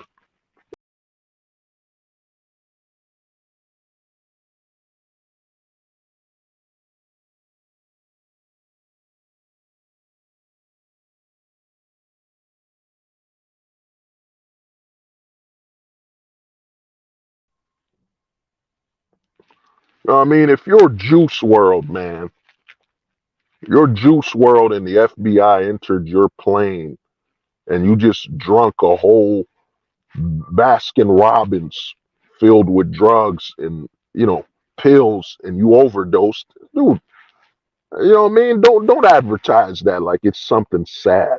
Come on, man. What's sad about a dude? He's on a plane and the FBI approached him. He's worth all this money, and he just drinks a whole bag of ecstasy pills and overdoses. What am I supposed to feel there? Am I supposed to feel sad, or am I supposed to feel something for somebody who deleted themselves? You know, that's the problem. They've now attached sympathy to somebody destroying themselves. You know what I'm saying? Like you're supposed to stop your day. Oh, my Juice World passed away, and he, he took all these pills in a Ziploc bag and just drunk it all. Oh God, the sadness of this moment. Oh, it was just so sad the way Juice World went out. It's like the bags in a Ziploc bag, all those pills, they just jumped inside of his mouth. He had no choice. He couldn't control it. You know what I'm saying? It's like when Mac Miller died. I was like, oh, okay. Well, what about it, man? He took himself out. You know what I mean? Once they have you sympathize with somebody who destroyed themselves, man, you know what I mean? Destroyed themselves purposely without any sign of they're in trouble or they're in an extreme state of problems. Dude, I don't care, man. I don't care, bro. You know what I'm saying? The Juice World death, I was like, okay, what about it, man? Why is this such a big news? Dude, he's an idiot. He took a Ziploc bag of ecstasy pills by himself and just drunk it all because he was scared the FBI was going to catch him. He wasn't brave enough to accept accountability for his stupid actions of flying around in an airplane and then going online, you know what I'm saying, doing these drugs and all that. All your music is all this stuff. You want me to feel sad? Come on, man. When he passed, I was like, whatever, man. What's new? You want me to, you want me to feel sorry for that? Like his death is the same as Tupac, who was in a car. Even Pac's death, when you think about it, he jumped the guy, then he drove and they shot at him. You're like, Pac's death when he died, I never, what I mean? I don't think I really looked at it like, when I started understanding how he died, you know what I mean? I started looking at it and saying, I don't, what I mean? I don't feel as sad. I don't feel what they want me to feel. You know what I'm saying? If you want me to be sad that, Tupac died after jumping a guy, You know what I'm saying? After jumping a guy who was a, you know what I'm saying, who was in a gang or whatever, but you just jumped a guy. And then he came back, they came back and, you know, they shot at you. I'm like, oh, okay. Well, what you think's gonna happen? You know what I'm saying? Common sense will tell you, yo, man, I'm not gonna jump a random guy and not expect them to retaliate. You know what I mean? And then I'm so well known, like I'm not some unknown guy that could disappear. No, I'm well known. I'm Tupac, jump a guy, and then bow, bow, bow. You know what I'm saying? That should be expected. They want you to sympathize for stupidity, man. They want you to sympathize for stupidity. And the thing is this, man. A lot of people, when somebody like Tupac died, a lot more people just wanted more music from him. They didn't necessarily want the man alive. You know what I'm saying? They wanted more entertainment. Remember, it's a consumer based society, capitalism driven by consumption. So a lot of people didn't care about Pac's life. You know what I'm saying? 'Cause if they cared about his life, they would have been a lot louder when they saw him on the path towards self destruction. You know what I'm saying? But once he died and they could no longer consume music from him, new music, and consume him as a source of entertainment. You know what I'm saying? You gotta look at the public like vampires. You know what I'm saying? And entertainment is the life source. Well, not entertainment, I mean consumption. You know what I'm saying? The consumer, in fact, no, not a vampire. The consumer is like Kirby. You know Kirby from if you know about Kirby, he just absorbs everything. The consumer just is designed to just absorb and absorb. And once you take away something from them that they just want to keep feeding off of and keep consuming, now they're angry. You know what I'm saying? A lot of people were upset. They weren't making all that noise when Pac was in jail. You know what I'm saying? And all that stuff. But once Tupac passed away and could no longer entertain them, then all of a sudden there's a lot of outrage and anger versus, yo, he's in a beat, he's rapping in a starting a beef, there's potential violence here. We gotta make an outrage. We gotta march, we gotta walk before he died. Instead, nope, he died. Oh man, no more new music from Tupac, no more entertainment from Tupac. Now we need to march outside. We need to yell and scream and all that stuff. But when he was alive and we saw where he was heading, we didn't make all this noise. You know what I'm saying? We wanted to continue consuming.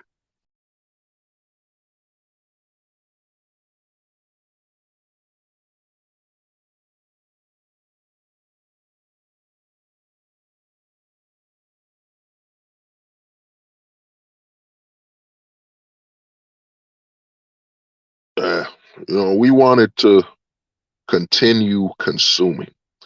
But man, like I said, man, this stream had to be done, man. Because the thing is, I've been telling guys, it's normal, and it's only gonna become far more normal.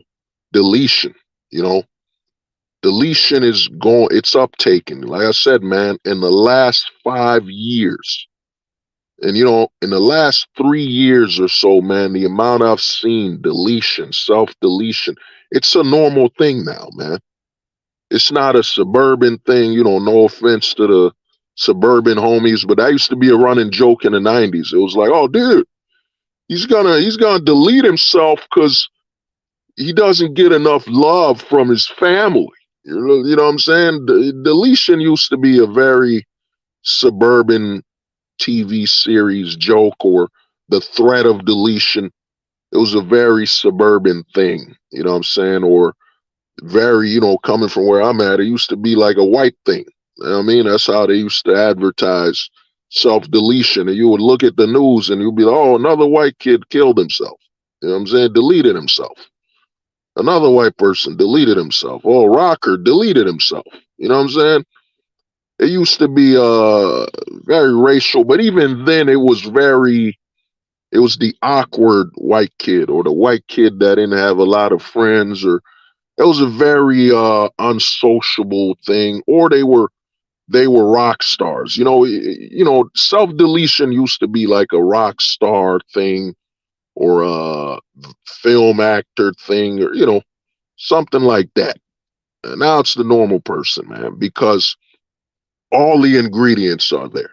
All the ingredients are there to promote that self deletion. You know what I'm saying? And the reason I'm having this stream is, some guys I've chopped it up. I've talked to somebody that was going to that path, you know, but the other reason I'm doing this stream is, man, is to warn you. You have to, those people in your life you think have value that, you want to keep talking to and all that, you better check up on them. You have to check up on them, man. You know, once a week, every 2 weeks or something. Just shoot them a text. Yo, what's up? What's good? That's it, man. Shoot them a text because, man, this deletion thing, anybody could do it. You know what I mean? Former athlete, star athlete, your Chad, your Jock, most popular guy in the neighborhood, anybody. Because you gotta understand the grift of mental health. Anybody could have a mental health issue. Anybody. That's the hustle. Being normal is a mental health issue now. You know what I'm saying? Why do you want to be so normal? You know what I'm saying? That's a mental health. That's the hustle. The number one hustle right now, I'd say that I don't want to name the top five, but I'd say number one is, of course, you know, uh, body positivity is number one. You know, because in the 90s, I remember it was rare. It was very rare for you to see someone overweight in a fast food restaurant commercial.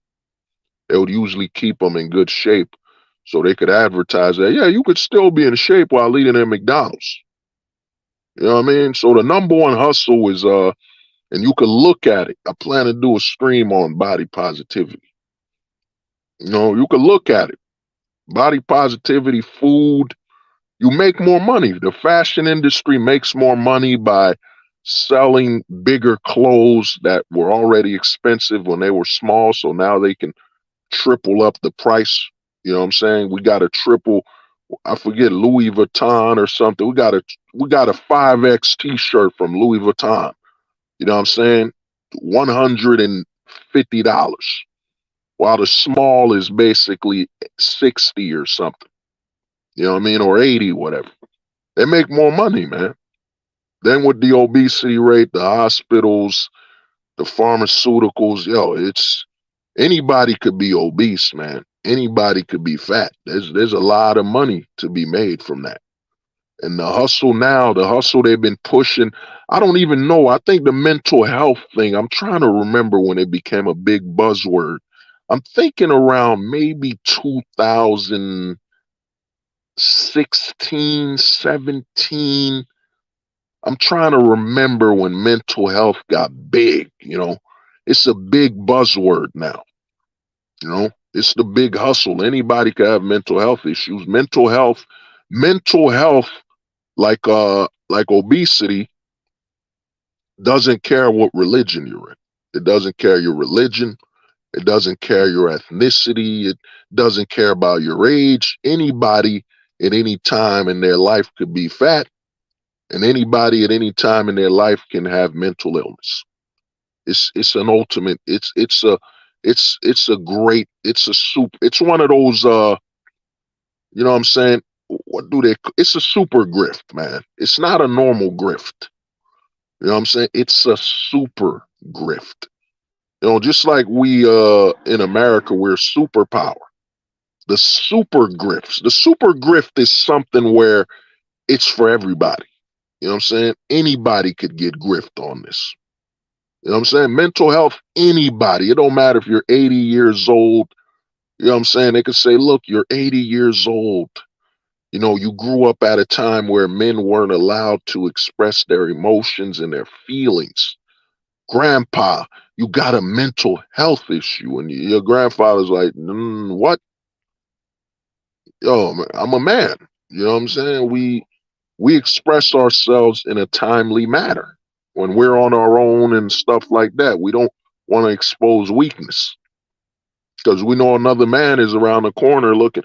Look at him crying. He's unfocused. Time to take advantage. So they've done that. I think the super grifts.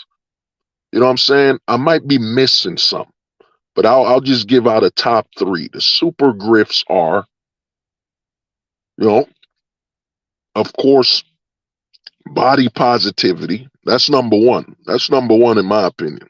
Number one. You know what I mean? Body positivity is number one. Number two is mental health issues. That's in number three. Number three's always been here. It's not number one anymore. You know what I'm saying? But it's number three. The number three super grift is get rich schemes, man. Get rich. Get rich is number three. It used to be a lot higher in the 90s, you know, used to be a lot higher in the 2000s, but in the 2010s and 20s, get rich is at number three. Number three, man. It's number three grift is get rich. You know what I'm saying? In fact, it might be lower. It might be lower. But you know what I mean? But I think, yeah, actually, yeah, I think get rich is lower. You know what I mean? I think get rich will be number four. I think number three would be consumption. You gotta consume. You gotta stay up to date. You gotta consume, get the up to date clothes, all that. And you know what I'm saying? So I think the top four super grifts would be, body positivity is number one. That's number one. Because the reason body positivity is the number one super grift is there's an entire industry around it and it preys on women. It preys on women a lot. You got skims, you got these body things that will pull your stomach back to conceal it. Yo, there's a whole entire industry. You know what I'm saying? Multiple industries built on body positivity, man. There's it in itself. I did a video on body positivity years ago, but I plan to update it. I plan to do a new one. You know what I'm saying? But yeah, I think body positivity is the number one grift. Number one super grift is body positivity. You just would not be aware of just how many industries that are grifting body positivity. It's insane. It is a super grift. You know what I'm saying? Super grift for real. Then number two, of course, mental health. Mental health is it is, man. It is, yo. It is a second super grift. It's being pushed to the point where everything's a mental health issue. Everything. You know what I'm saying? It's the ultimate grift. It is a super grift. Number three would be, I think, consumerism. You know what I'm saying? Staying up to date, buying the latest clothes. And I think number three used to be number two when True Religion came out. True Religion was, I think, the peak. It was the peak of consumerism when people were literally buying a $500 jacket that said, this is their true religion. To me, true religion is, I need to do a stream or a video on true religion. It is literally one of the biggest things that ever happened. You know what I'm saying? A lot of people just don't understand the cultural impact that true religion had. I mean, it was just, I remember seeing it. You know what I'm saying? I remember living through it. You know what I'm saying? True religion was insane, you know, insane, so number three is consumption, consumerism. You know what I'm saying? Buy this, buy that. The reason it's number three is that, DVDs, a lot of physical media is gone now. So, consumerism is kind of stepping backwards as we go more digital, since there's less things to buy and spend, you know. And of course, number four, get rich. You know what I'm saying? We see that get rich every day. All these YouTube videos. You could do drop shipping. You know what I mean? Everybody thinks getting rich on Amazon is drop shipping, but really, I have a system where you just take a photo of your mother and you say it's made by your mother, put it on the Amazon box, and you ship it out, and you could be making over $500,000 a year. I call it Mama's Good Shipping. And if in fact, you could join my system right now. Oh yeah, crypto. Oh, crypto, man. Yeah, I think crypto. Well, crypto's probably. I don't think crypto's in a top five. The reason is that crypto requires some level of education and understanding. You know what I'm saying? Crypto isn't like a super grift. You know what I'm saying? It is one, but it's not the top five because even I, you know what I'm saying? I'm a tech savvy guy. Even I don't understand crypto. I'm like, okay, I don't, okay, I buy these fake coins and then I gotta protect it or and what? You know, so crypto to me, it is a super grift because of how it's but no, in fact, crypto isn't a super grift because you need a certain level of technology. You know what I'm saying? You need a certain level of technology for the crypto. So I wouldn't call crypto a super grift because you can't put that grift in every country. You know what I'm saying? Look at, shout out to I think you, Kalala, shared on the Discord in Nepal. You shared the woman that was in Nepal, man. The pageant, Miss Universe Nepal was literally, you know what I'm saying? She was a Buffalo Bill. You know what I'm saying? Let me see what the homie said. I'm fucking dead. Everybody has a system on now. Yo, man, primordial. Bro. For just $9.99, if you order my system right now, I call it Mama's Good Shipping. Everybody else on Amazon is doing drop shipping and thinking to make money on Audible. But my shipping is very simple. You get your mother, and your mother must be around in her 60s, and you have her take a photo that's basically makes her look like anyone's mother. She's caring and loving. And what you do is you take a photo of her and you turn that to a sticker. You stick that on your packages and you call it Mama's Good Shipping. And I could guarantee that you'll be making $8,000 a month just simply putting a sticker of your mother on the shipping box. I call it Mama's Good Shipping Plan. And in fact, if you go on my website right now, free of charge, I have an entire book, an entire course, and you could become one of 10,000 people making money off my Mama's Good Shipping. Mama's Good Shipping. Yes, you could become a millionaire. Why wait now? Why wait? Aren't you tired of not being a six-figure person? Aren't you tired? Mama's Good Shipping, we could teach you how to make all this money because if your mother's still alive and your mother's still with you, we can make some money. And if it's not your mother, we could use auntie's quick shipping is when you basically have an older aunt and you take a photo of her in a sticker wearing dressed up like she's ready to cook food and take care of the household. We call it Auntie's Swift Shipping, and we could make you $4,000 a month. Just simply get a sticker of your auntie, stick it on the box, and we'll show you this entire plan. And you know what I'm saying? The grift, the funny aspect of that super grift, these get rich super grifts is that, dude, most of these people, they don't have any qualifiers. They don't have any, they went to school for this.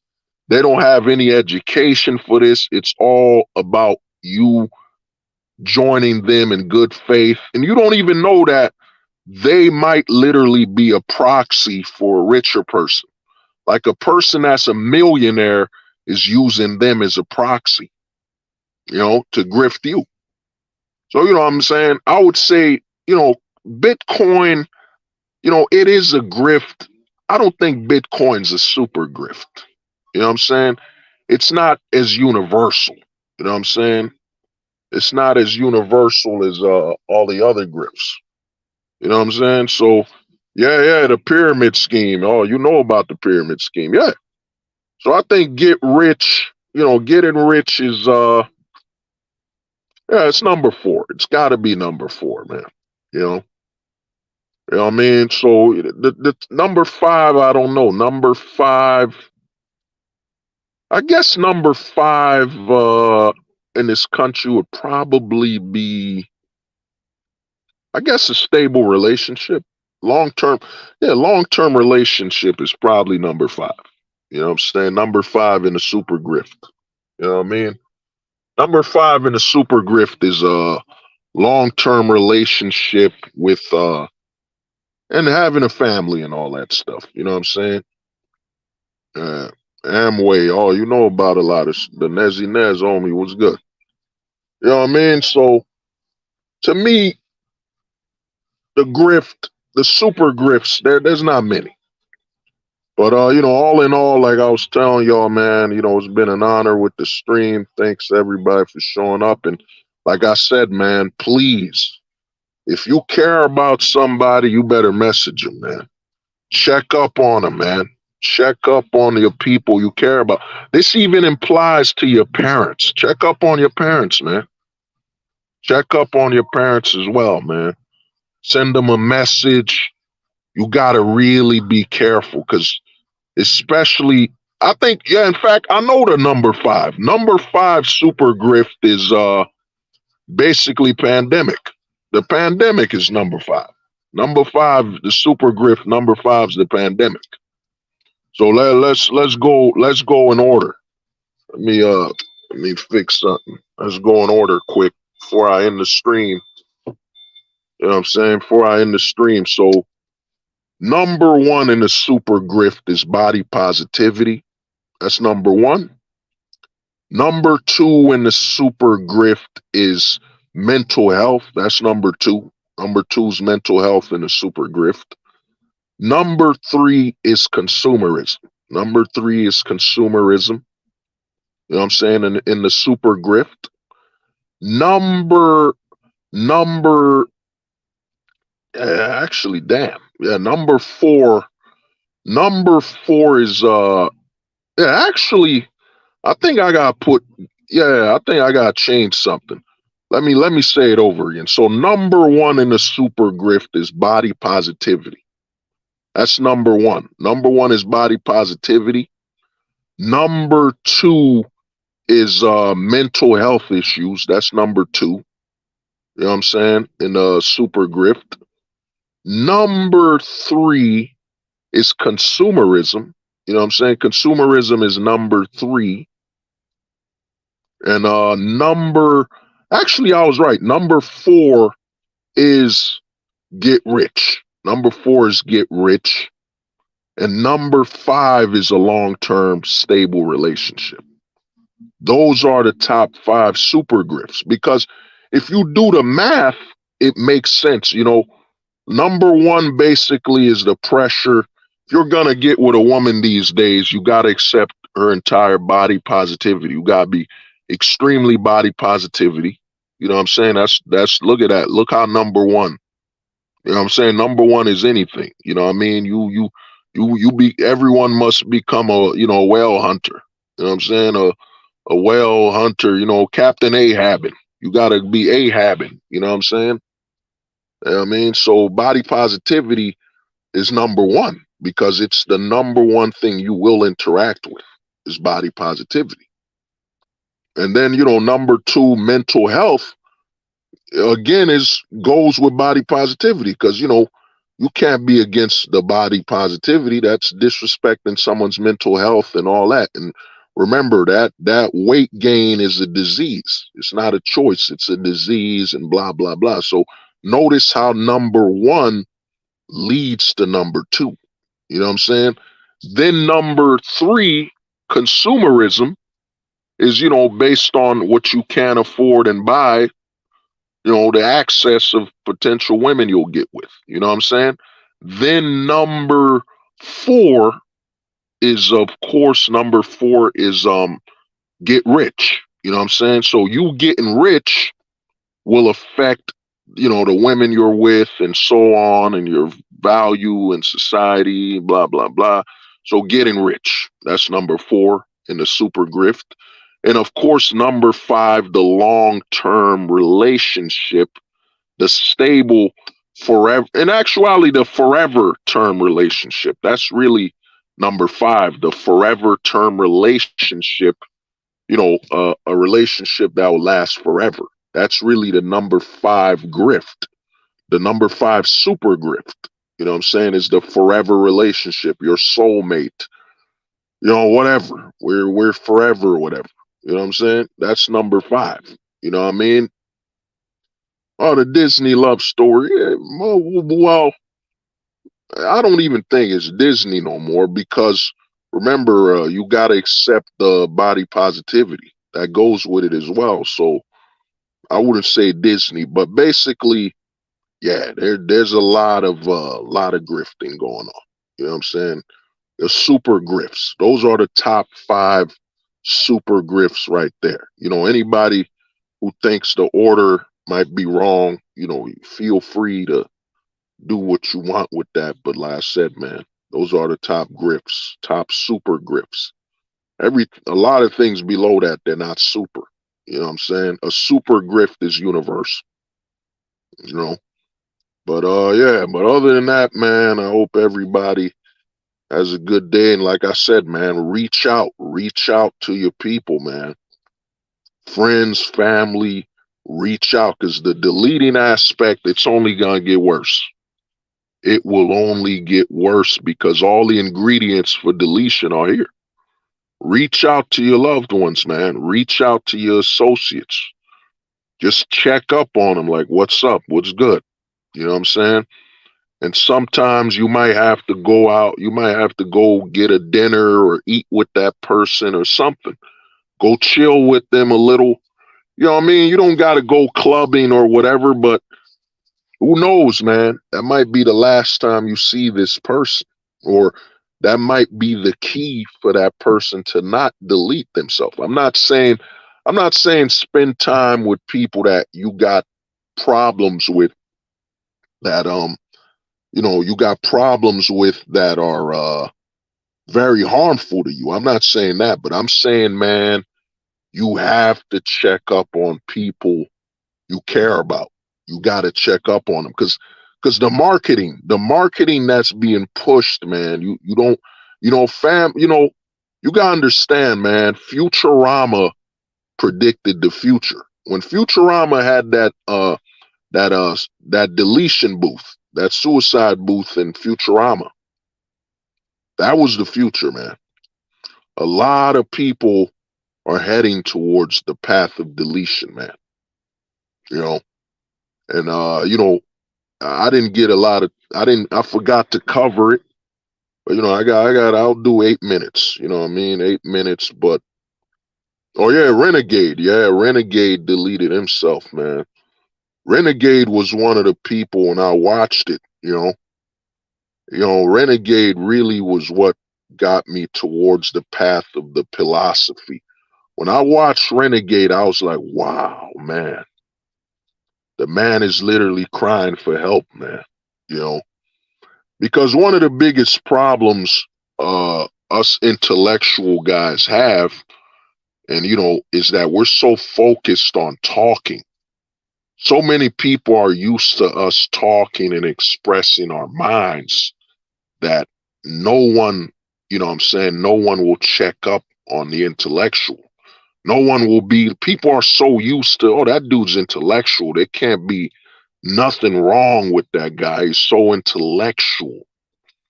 When people don't understand that the intellectual, you gotta ask them what's going on. They're so used to talking, so used to being the one speaking, what I'm saying, instead of reaching. You see, you gotta understand the intellectual, because I saw the video with Renegade. That's when I discovered the orange pill. When I heard Renegade say, yeah, man, there's no place in the world where men are respected. And I was like, wow. I was watching it like he literally is telling you there's something wrong with him. You know what I'm saying? But no one brought that up to him and told him, dude, travel, man. You're too domesticated. You're too entrapped. This ain't the black pill, man. You know, a black pillar would know, man. A black pillar will tell you, dude, I just can't afford to travel right now. But I know it's the only place I can go to experience my freedom. You know, to be free is to leave the location. The problem's the location, not me. When I saw that Renegade interview with dang, I forgot his name. He was on an interview with him, and you could see. I was listening to it, and I did a video for Renegade honoring him and seeing what's going on. But I saw what was going down with Renegade, and I was like, man, you could see it. He's so used to being intellectual, he won't reach. He can't reach for help. He can't say, you know, you're so used to when he built his whole brand on being the solutions.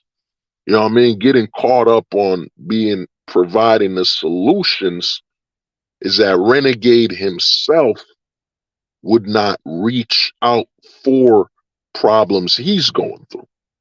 And you could see that. You know, when I watched that video interview and I was like, wow, man, he's going through a lot. And then the last video I think he did before he deleted himself, it was like 2 or 3 videos. One video he was yelling at the people that looked at him, watched him, and saying, I'm gonna keep doing what I gotta do, man. He was cursing them out.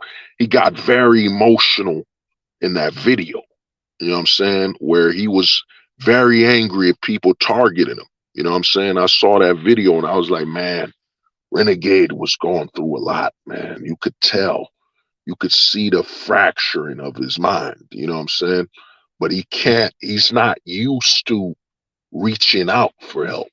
You know what I'm saying? He's not used to, because one of the big problems we got in the manosphere space, you know, we got a problem here is that guys will not, you know, we'll hop on each other's streams. You know what I'm saying? But guys will not, I'm not saying you go into personal detail, but guys will not jump on a stream and say, yo, man, I'm just not feeling good today, man.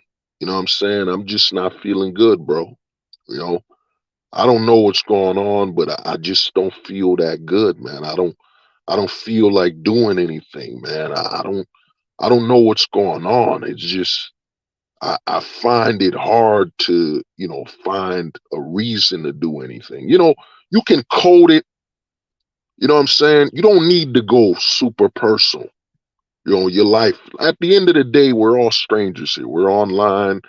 You know, you know, we find comfort in the talking points and all that. But we don't know each other. You know, some of us know each other a little more than others, but you will not see this on the manosphere where guys are so used to their entire reputation is built on providing solutions, not seeking solutions or having problems. So guys will just keep hopping on a stream. Hey, what's up, man? What's good? What's up, man? You know, just, you know, putting on this facade that they're okay when they just could just come on a stream and say, yo, I'm not good today, man. I don't know what it is, bro. I just don't feel that good, man. So, you know, any advice, you know, anything, you know, I just don't feel that good. You know, let's just talk or something. You know what I mean? I don't want to go into personal details, but I don't feel that good, man. You know what I mean? I don't know why. You got any thoughts on that? You got any thoughts that could help me on I'm not feeling that good or that well? Guys that are in the manosphere won't bring that up, man. You know, that's why I say, man, you know, shout out to, you know, MD, respect to that dude is, you know, I remember when MD left and came back and said, yo, man, I was dealing with Conan 19, man. I was dealing with Conan 19 and, you know, I thought I would have make it. You know what I'm saying? The man was honest. The man showed you that, yeah, man, I'm still a person. You know what I'm saying? I'm still a human being. I still got issues I'm going through. And MD came on that stream and was honest, like, yo, man, I'm going through Conan 19. I was facing it, man. It was really a problem, man. I'm lucky to be here, or some days I wake up, man, I'm not feeling that good, like Conan 19 comes back or something. When he was honest like that, I was like, man, that man is telling you what he's going through, man. Respect to that man. Show that man some support and respect and be like, yo, man, get better, my brother. Get better, take care of yourself, rest, man. This YouTube stuff ain't everything. Rest, take care of yourself. You know what I'm saying? That was showing that, you know, we're people out here. A lot of people, I forget what they call that, something distancing, whatever. People are so used to watching streams or listening, they forget that there's a person behind that YouTube account. And you don't know what they're dealing with. You know what I'm saying?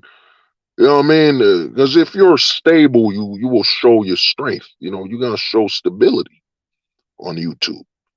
But man, like I said, man, please, people, check up on people you care about, man. Check up on them. Friends, family, associates. You don't gotta go super deep. You just gotta say, "What's up, man? How's everything going?" You gotta check up on people, man, because I'm telling you, man, a lot of people think Conan 19's over, it's gonna be more positive. Nah, man. You know what I mean? This is the aftermath. You know what I mean? A lot of people you care about, man, this full-time ghosting stuff, it ain't for everyone. You know what I mean? Just like the black pill ain't for, not everyone will be able to make it or go on that journey. And you knowing what you might be able to comfort them, talk to them, or check them out because, man, you gotta understand, man. Self-deletion is becoming an American pastime. It's all the ingredients are there. Over 50 years of broken families. There are literally Americans that can only say that, yeah, the last time there was a father in the household was 4 generations ago. You know what I'm saying? Their stability is abnormal. You know what I mean? It is mainstream abnormal. Usually the stability is from the foreigners, if the foreigners, first time family, somewhat, you know what I mean? Stable. So to me, man, check up on your people, man, because you don't know. You don't know, man. This stuff is real, man. We talking about your family. This don't only apply to the men in your family. I'm telling you, everyone is at risk because the advertisement that's being spent on telling people there's something wrong with them, they need help, or they might delete themselves. There's billions of dollars being pushed into this. You know, the least you can do if you care about somebody, you better holler at them, man. You better hit them up, check up on them. But other than that, man, I hope everybody well. And, hopefully this stream helps some people, man. Hopefully this stream lets you know, man. You know, and I ain't afraid to talk about this, and you're not alone. You're not alone, man. You know, because once you start thinking you alone in this, what you dealing with, that's when you're in the system's hand. You're right in their pocket. And once you in their pocket, you know the rest. You know the rest. You know the choices they'll offer you. You know what I'm saying? And the compromise could be fatal. So please, I urge you, please contact the people you care about in your life. Please. You know what I'm saying? Because, man, that I'm gonna be honest with you. I don't like to say this part, but this part is it's a dark premonition, man. I think a lot of people you think that are gonna be with you during 2024, They're not gonna be there. You know what I'm saying? You're gonna be losing people. You know what I mean? Some people will not make it to 2024. You know, they might delete themselves or whatever. People, people are living when they see they can't obtain society's validation, they will delete themselves. And more people are doing this than ever before. So I'm gonna tell you this, man. There's still, what is it today?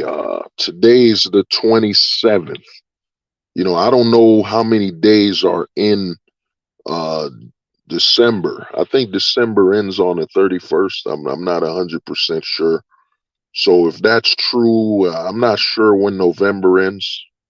But I'm telling you, you got about potentially 30. There are some people that are in your life right now. You know what I'm saying? There are some people in your life right now or were in your life, associates. There's a countdown. They might not be here in the next 30 plus days. They might no longer be here with you. And I'm going to tell you something you need to know about deletion and why it hurts you so much. You got to ask yourself, how come it hurts so much when someone you got history with passes away? How come? The reason it hurts you so much is that you can't relive the past with someone new. When someone dies, man, they take the past experiences and reference with them. So if your best friend from high school was to take himself out, he deleted himself, guess what? Your new best friend can't make memories with you from high school. You know what I'm saying? They can't. They can't relate to it. New people cannot make old memories. I'm saying, let me repeat that to you, man. This is very deep. You know what I'm saying? This is a word to live by. Understand, new people in your life cannot make old memories. You know what I'm saying? Let me repeat that once more. New people in your life cannot make old memories. You know what I'm saying? Whoever was close to you in high school, once they're gone, you can't make new high school memories with a new friend. You can't. You know what I'm saying? You can't make new childhood memories with a new friend. You know what I'm saying? All those, they're gone. It's gone. Once that person passes away, that person you lived those memories with, it's done. You can't make new memories from the past. You know what I'm saying? You can't make new memories from the past with new people, man. You know what I mean? Y'all can pretend. Y'all could dress up like y'all going back to high school, but that don't mean that's a memory from high school, you know?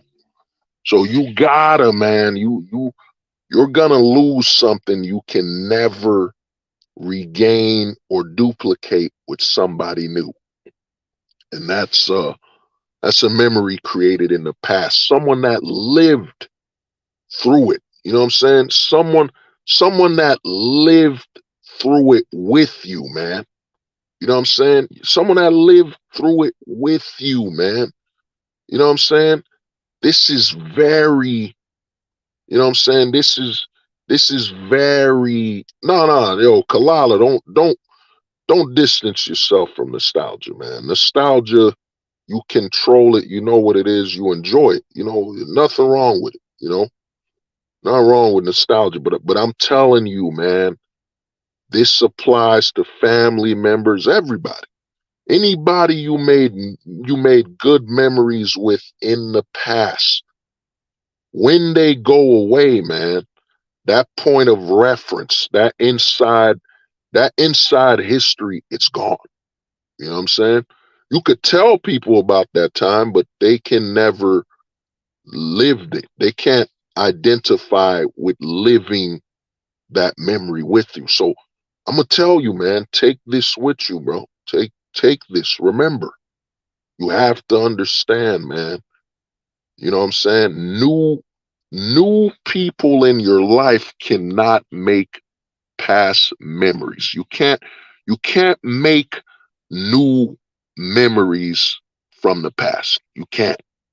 You know what I'm saying? So what you got to do, and I know it's hard. I know it's hard. We're in a very consumeristic society. We're in a very simplistic, simplicity above all.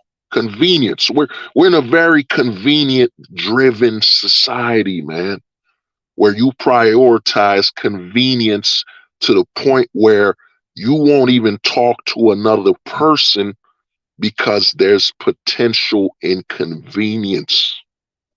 You know what I'm saying? You've based your whole life on convenience above all. But to be a